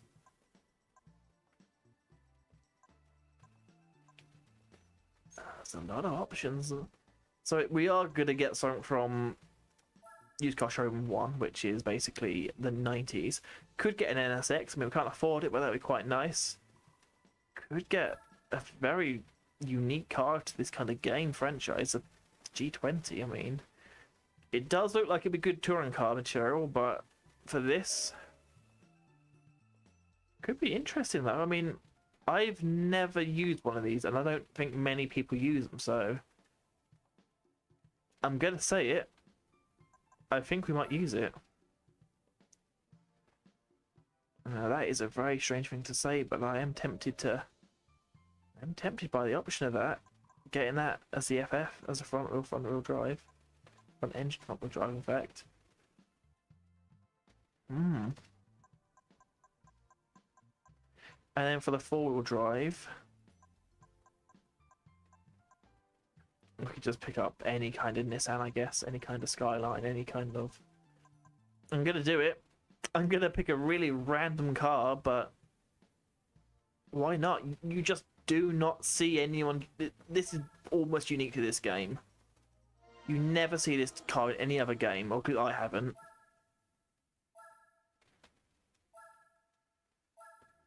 There we go. Don't know how good it's gonna be because it does look a bit like a bit of a shitter, but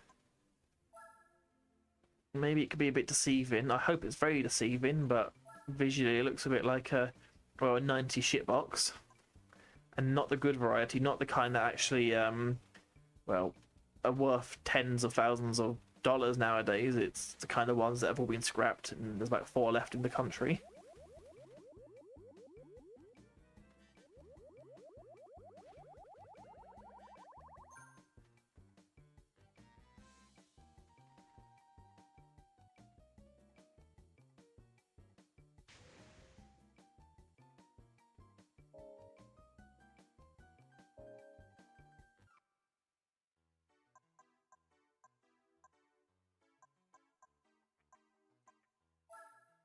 Yeah.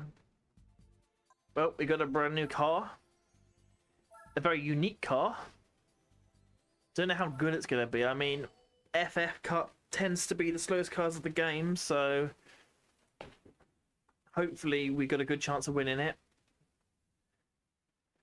I hope. Obviously, we're going to have very little power, but so is everyone else. 165 points. Maybe I should have elected to change the tyres. Although seeing what I see in front of me there, that does fill me with worry. In fact, there's a few cars here that do.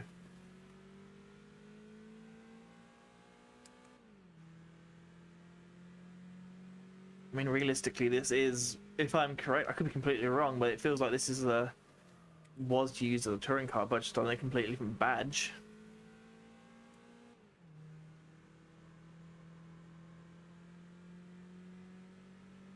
Now, this is probably going to show my lack of car knowledge here, which I at one point did have, but I don't have. I know Lexus is to Toyota, which I assume Infineon is to Nissan in America. Am I correct on that one? I could be very wrong.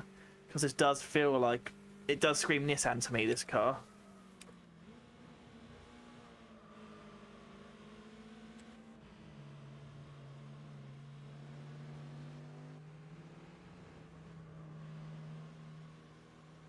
Surprisingly, it's the Peugeot that's actually shot off. I mean, yeah, that car does have a bit of power behind it, and it is most definitely one of the lightest cars on the racetrack at the moment, but I don't know, my brain just did not expect to see it that far up, and that pulling away. When you think Peugeot, you don't really think of speed. Of course, I mean by that the road cars. I know that Peugeot has had and well does and has had a very strong racing pedigree, but not a lot of that pedigree tends to go towards their road cars.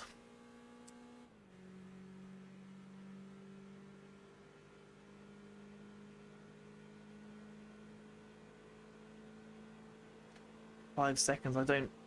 Doesn't look like I'm gonna be able to catch it.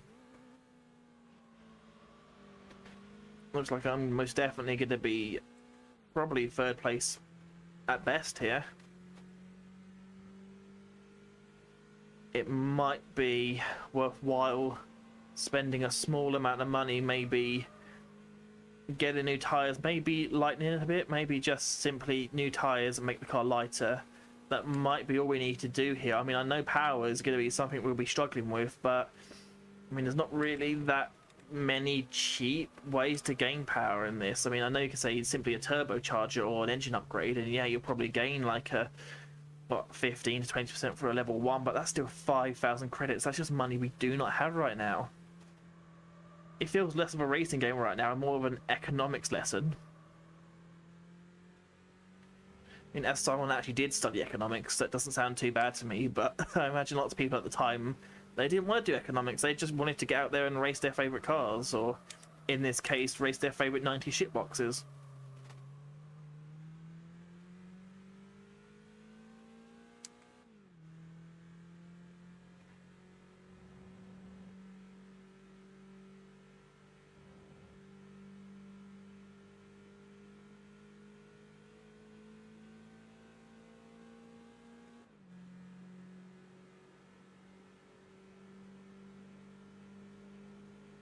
Got third, but 7.5 seconds down the Peugeot.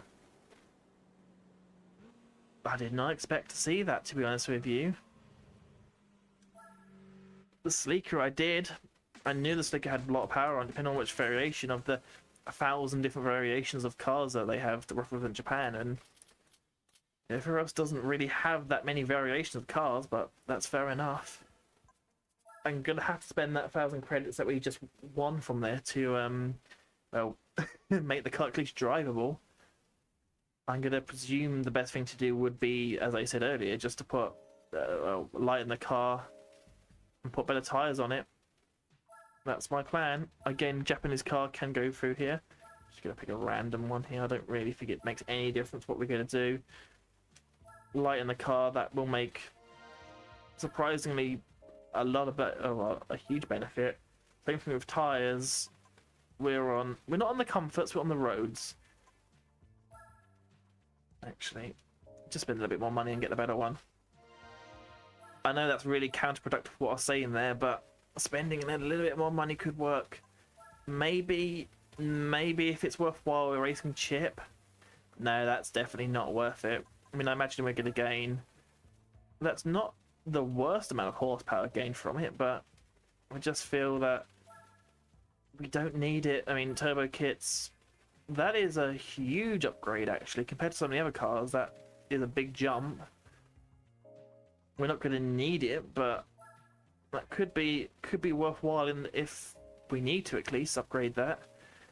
I'm hoping we've done enough. I mean, it was 7.5 second gap, so maybe not. Maybe we're making a big mistake by not picking a turbocharger, but I mean, this is the FF Cup. The FF Challenge, I should say, it really is a beginner event for beginners. It is one of the cars you, in theory, can turn up in an absolute shitbox and still dominate because everyone else is in a shitbox, but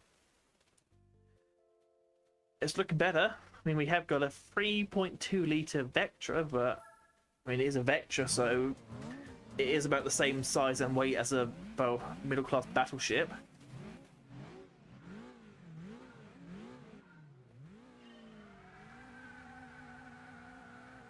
I'm just going to shred those front tyres. No problem though, because thankfully we don't need to pay for new tyres.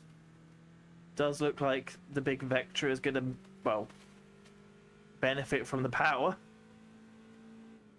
Don't think it's going to benefit on the corners though, as you can see there. And again, also, that's not too far off power-wise. I mean, it's an interesting one. It does seem that we've kind of gone from the last time we done this, which was all tend to be lightweight cars, whilst this time we've tend to gone for well, heavier cars but more power, which tends to be, I don't know, more interesting, I guess. Again, we have much better tyres, so we can get better on the brakes, better on the accelerator, just generally better.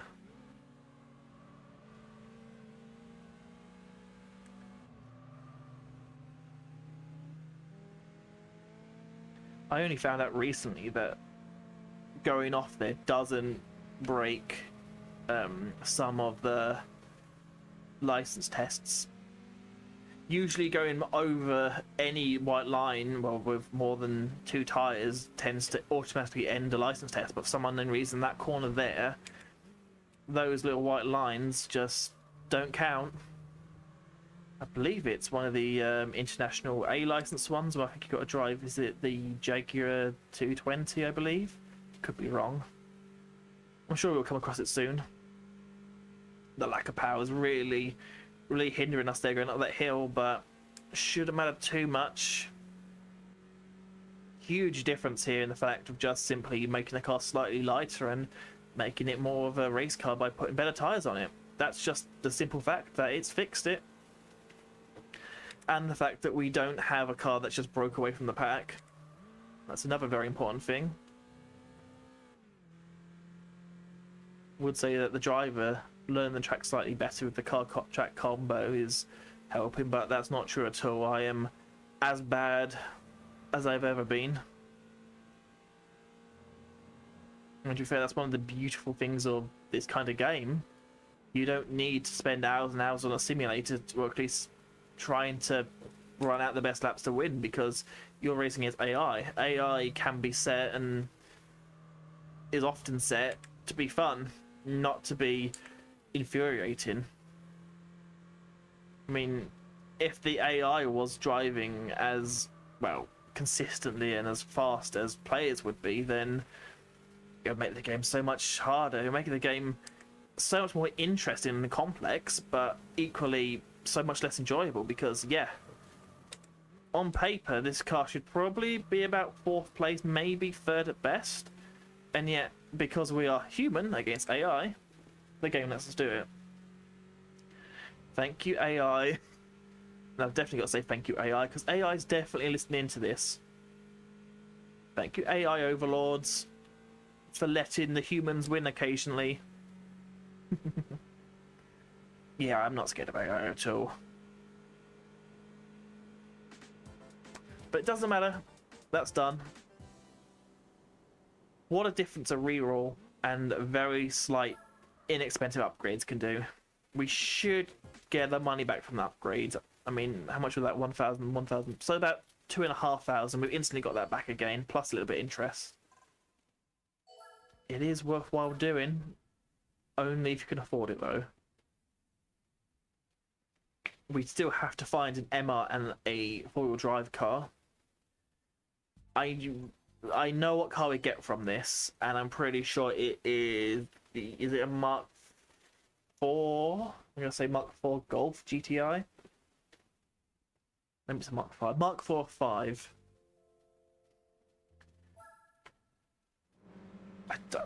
I'm just trying to remember what generation of. It's weird because it's one of these ones where you had asked me about 10 years ago, and I was very well up on my knowledge of different variations of cars, but it seems working, having a full-time employment and just getting older, you tend to forget, which isn't good. I would say some of the passion has gone, and to an extent that's probably true. I mean, back in the day when I was growing up, you had, well, probably the great cornerstone of any kind of car person, which was Top Gear. You know, being able to watch that and learning about cars. I mean, there's no other real way that most people would sit there and spend 10 minutes watching a review on the next Golf. And I mean, to be fair, it was very rarely the next Golf, and it was more like the next Lamborghini Murcielago version. But I mean, again, that made it enjoyable. Would you rather watch people test driving cars that you could find in the road and just look down any average street in the country and find, or would you rather them test drive cars like children? But wouldn't we all be like that if we was given the keys to a car that we couldn't afford, or at least at the time couldn't afford? Very strange that my car decided to downshift twice there. That's a slight interesting thing. And then didn't want to upshift when I was clicking it.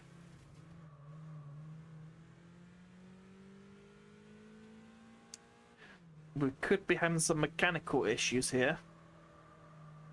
Not too dissimilar from real life, but not ideal. Now, if I remember correctly, this is one of the tracks the AI are actually quite quick at.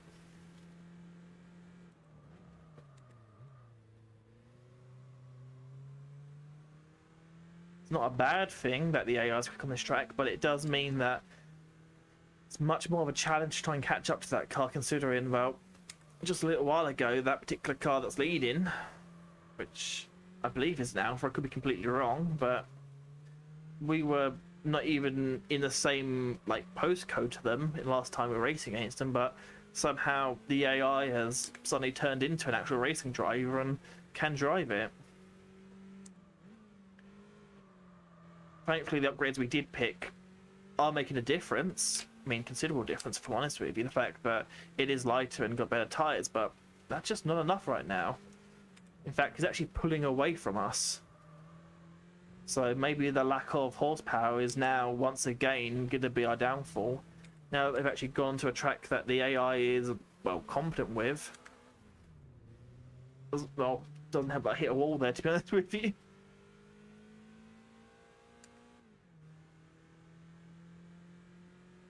It looks like, once again, third place is where we're going to be. Maybe it is worthwhile. Maybe we should take this to the upgrade and get the turbo kit. I mean, it is a large chunk of money, but at the very least, it should give us the win here and hopefully breeze past the final one of this grouping.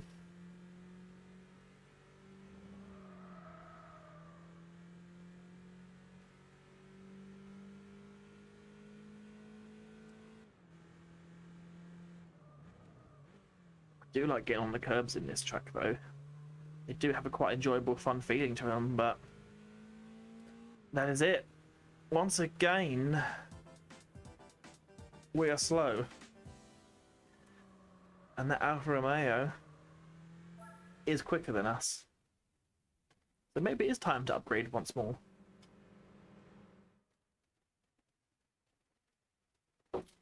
Maybe that's where we're going to go.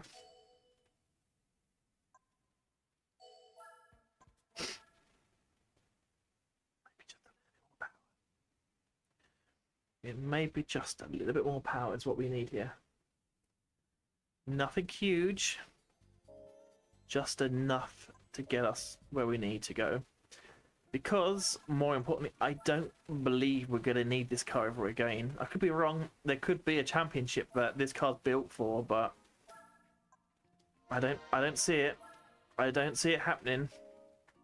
It could, in theory, what I've just done there is just put us back more than we are, than we needed to be.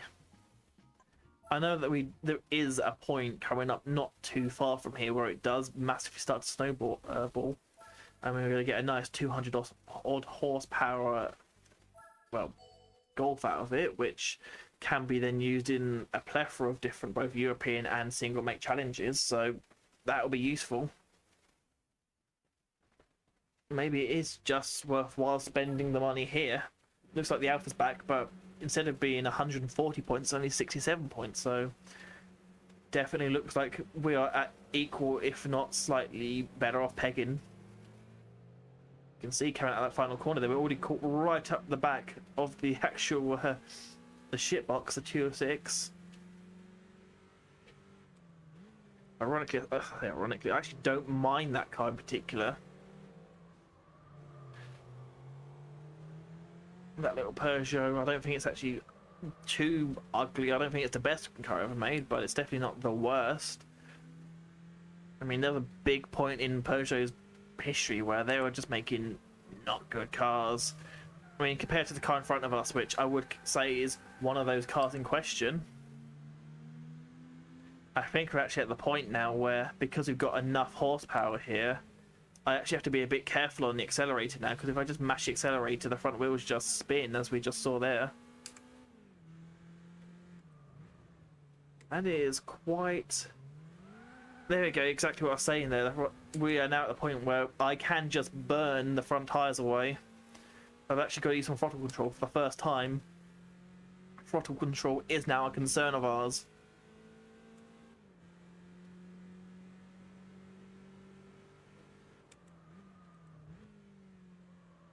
I don't think it matters most of the track, particularly in third gear corners or even high second gear corners. I don't think it matters too much. I can kind of nail the throttle coming out of it, but I think probably the first corner and just the hairpins, really, those are the ones that I need to kind of pay attention to. As we're now going by what I was saying is not the prettiest car ever made. Don't get me wrong, I mean, at the time it wasn't ugly, but probably not. I mean, I'm in two mindsets, really. The 206 has aged better than a lot of the other cars at the time.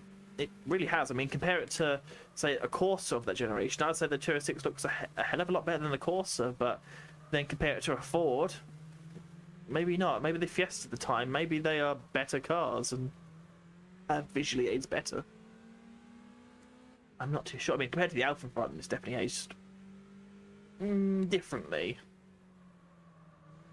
I think Alphas have always had that very unique look to them. But I just believe that generation of, what, 147s? I think the front end just looks too squashed.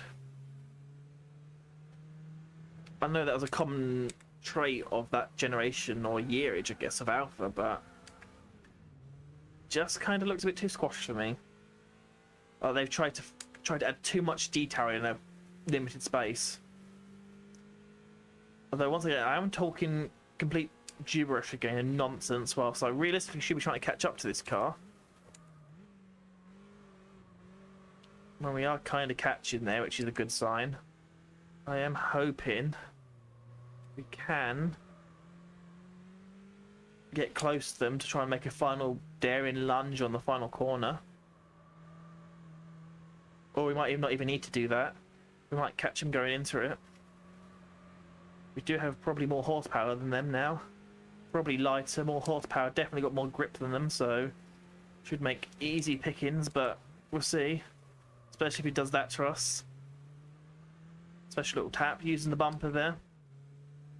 But not enough, we did it. Admittedly, we had to spend another 4,500 credits to do it, but we did it.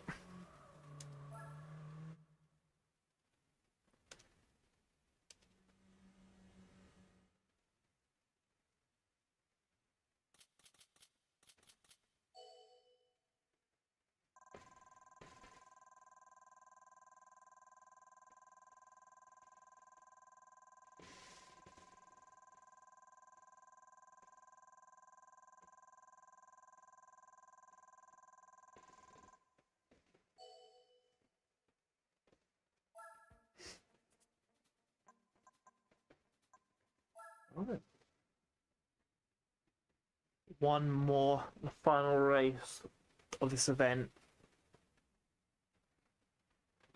One more to go. Guess the short Suzuka layout. I believe this is the S layout. Probably the better of the two, if I'm honest with you. Although one does have, I mean, it has spoon curve. Is it 190R as well?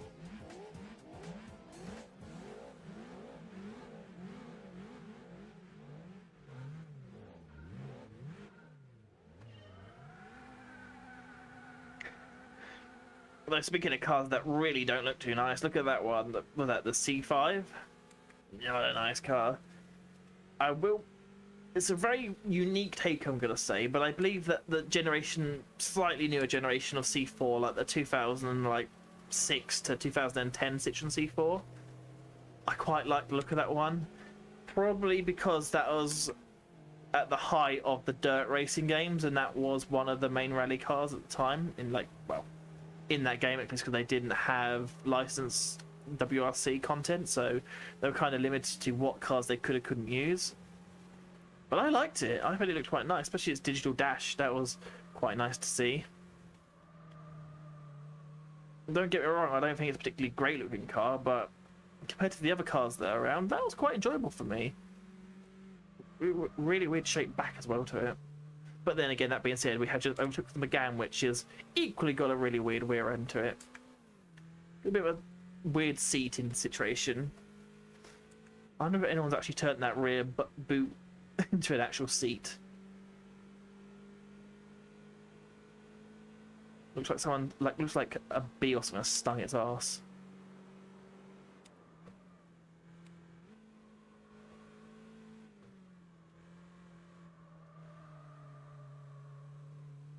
I will say, consider this is actually probably the first time ever in my life I've ever driven this car. It's quite fun, quite nice. It is fun. I mean, I am confident that this is definitely just a rebadge. I mean, I am 99.9% sure this is purely just a rebadge, because effectively that's what Infinity is. It's just a rebadge.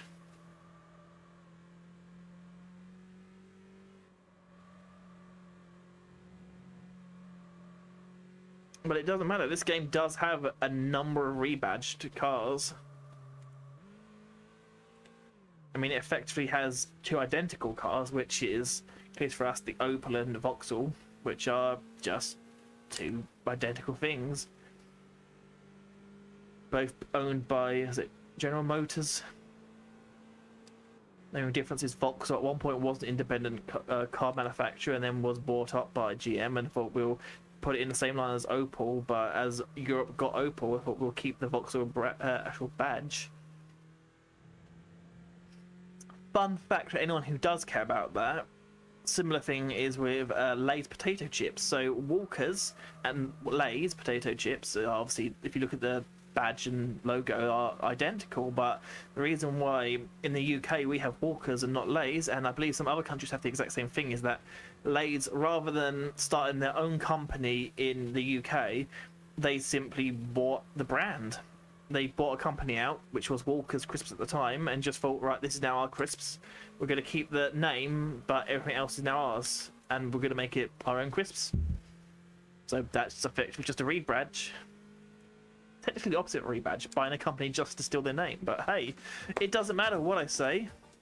That's the end of that. What a very strange conversation about rebranding crisps, but it's here, it's done. Event number 3 ticked off. Let's see what we get. Let's see what price. I mean, I know what we're going to get. We're going to get a Mark 4.5 Golf. It might be Mark 5. I'm pretty sure it's Mark 5. Yeah, I'm trying to go back to the generation. I'm pretty sure it's Mark 5. But I could be wrong. Could be 4.5. Could be the facelift version.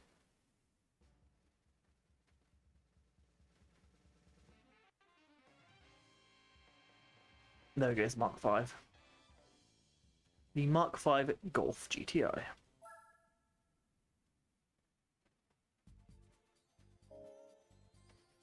And what we're going to do is we are going to have a quick look into the showroom. Probably going to go back in showroom 90s. Have a look if we can afford any nice four-wheel drive. I mean, straight off the bat, we got a very nice Evo. That is a very, very limited option there. There's not a lot of cars for sale in that one then. any good ones. I mean, not that exciting. We've got the LDS4, which could be quite fun. This one could be something. That is certainly something. We can't afford it, but that is yeah, I don't think I've ever seen that car in this game before. That is weird. We've got obviously a Bora, which we can't afford. A lot of these cars in this particular section I can't afford. We can look at the 80s and earlier and see if there's any of those there, but I have a feeling we don't have any really. Four-wheel drive wasn't really a thing until, well, the Quattro came into play. As you can see, there's just nothing there. We can use some amazingly brilliant cars, but just not what we need right now. So, what I'm going to do is, for now, I'm going to end it here. This recording session, I'm going to end it here. I'm going to come back maybe Sunday and probably do more license tests to see if we can refresh the days, pass on some days to get some more cars into the showrooms. See if we can find any good four-wheel drive cars. If not, we'll have to just continue on some of the other ones, but that's the plan. If it doesn't work out, we'll just take the Golf and do a Golf mission or whatever, I don't know. But that's for it. That's for another day, but for now I'm going to end it here. So thank you so much. If you have managed to watch it this far, thank you so much. I really do appreciate it. And well, just watch my channel and then basically see when I post up the update on Sunday when I come back. So thank you so much for watching, and until probably Sunday, I will see you then. Until then, goodbye.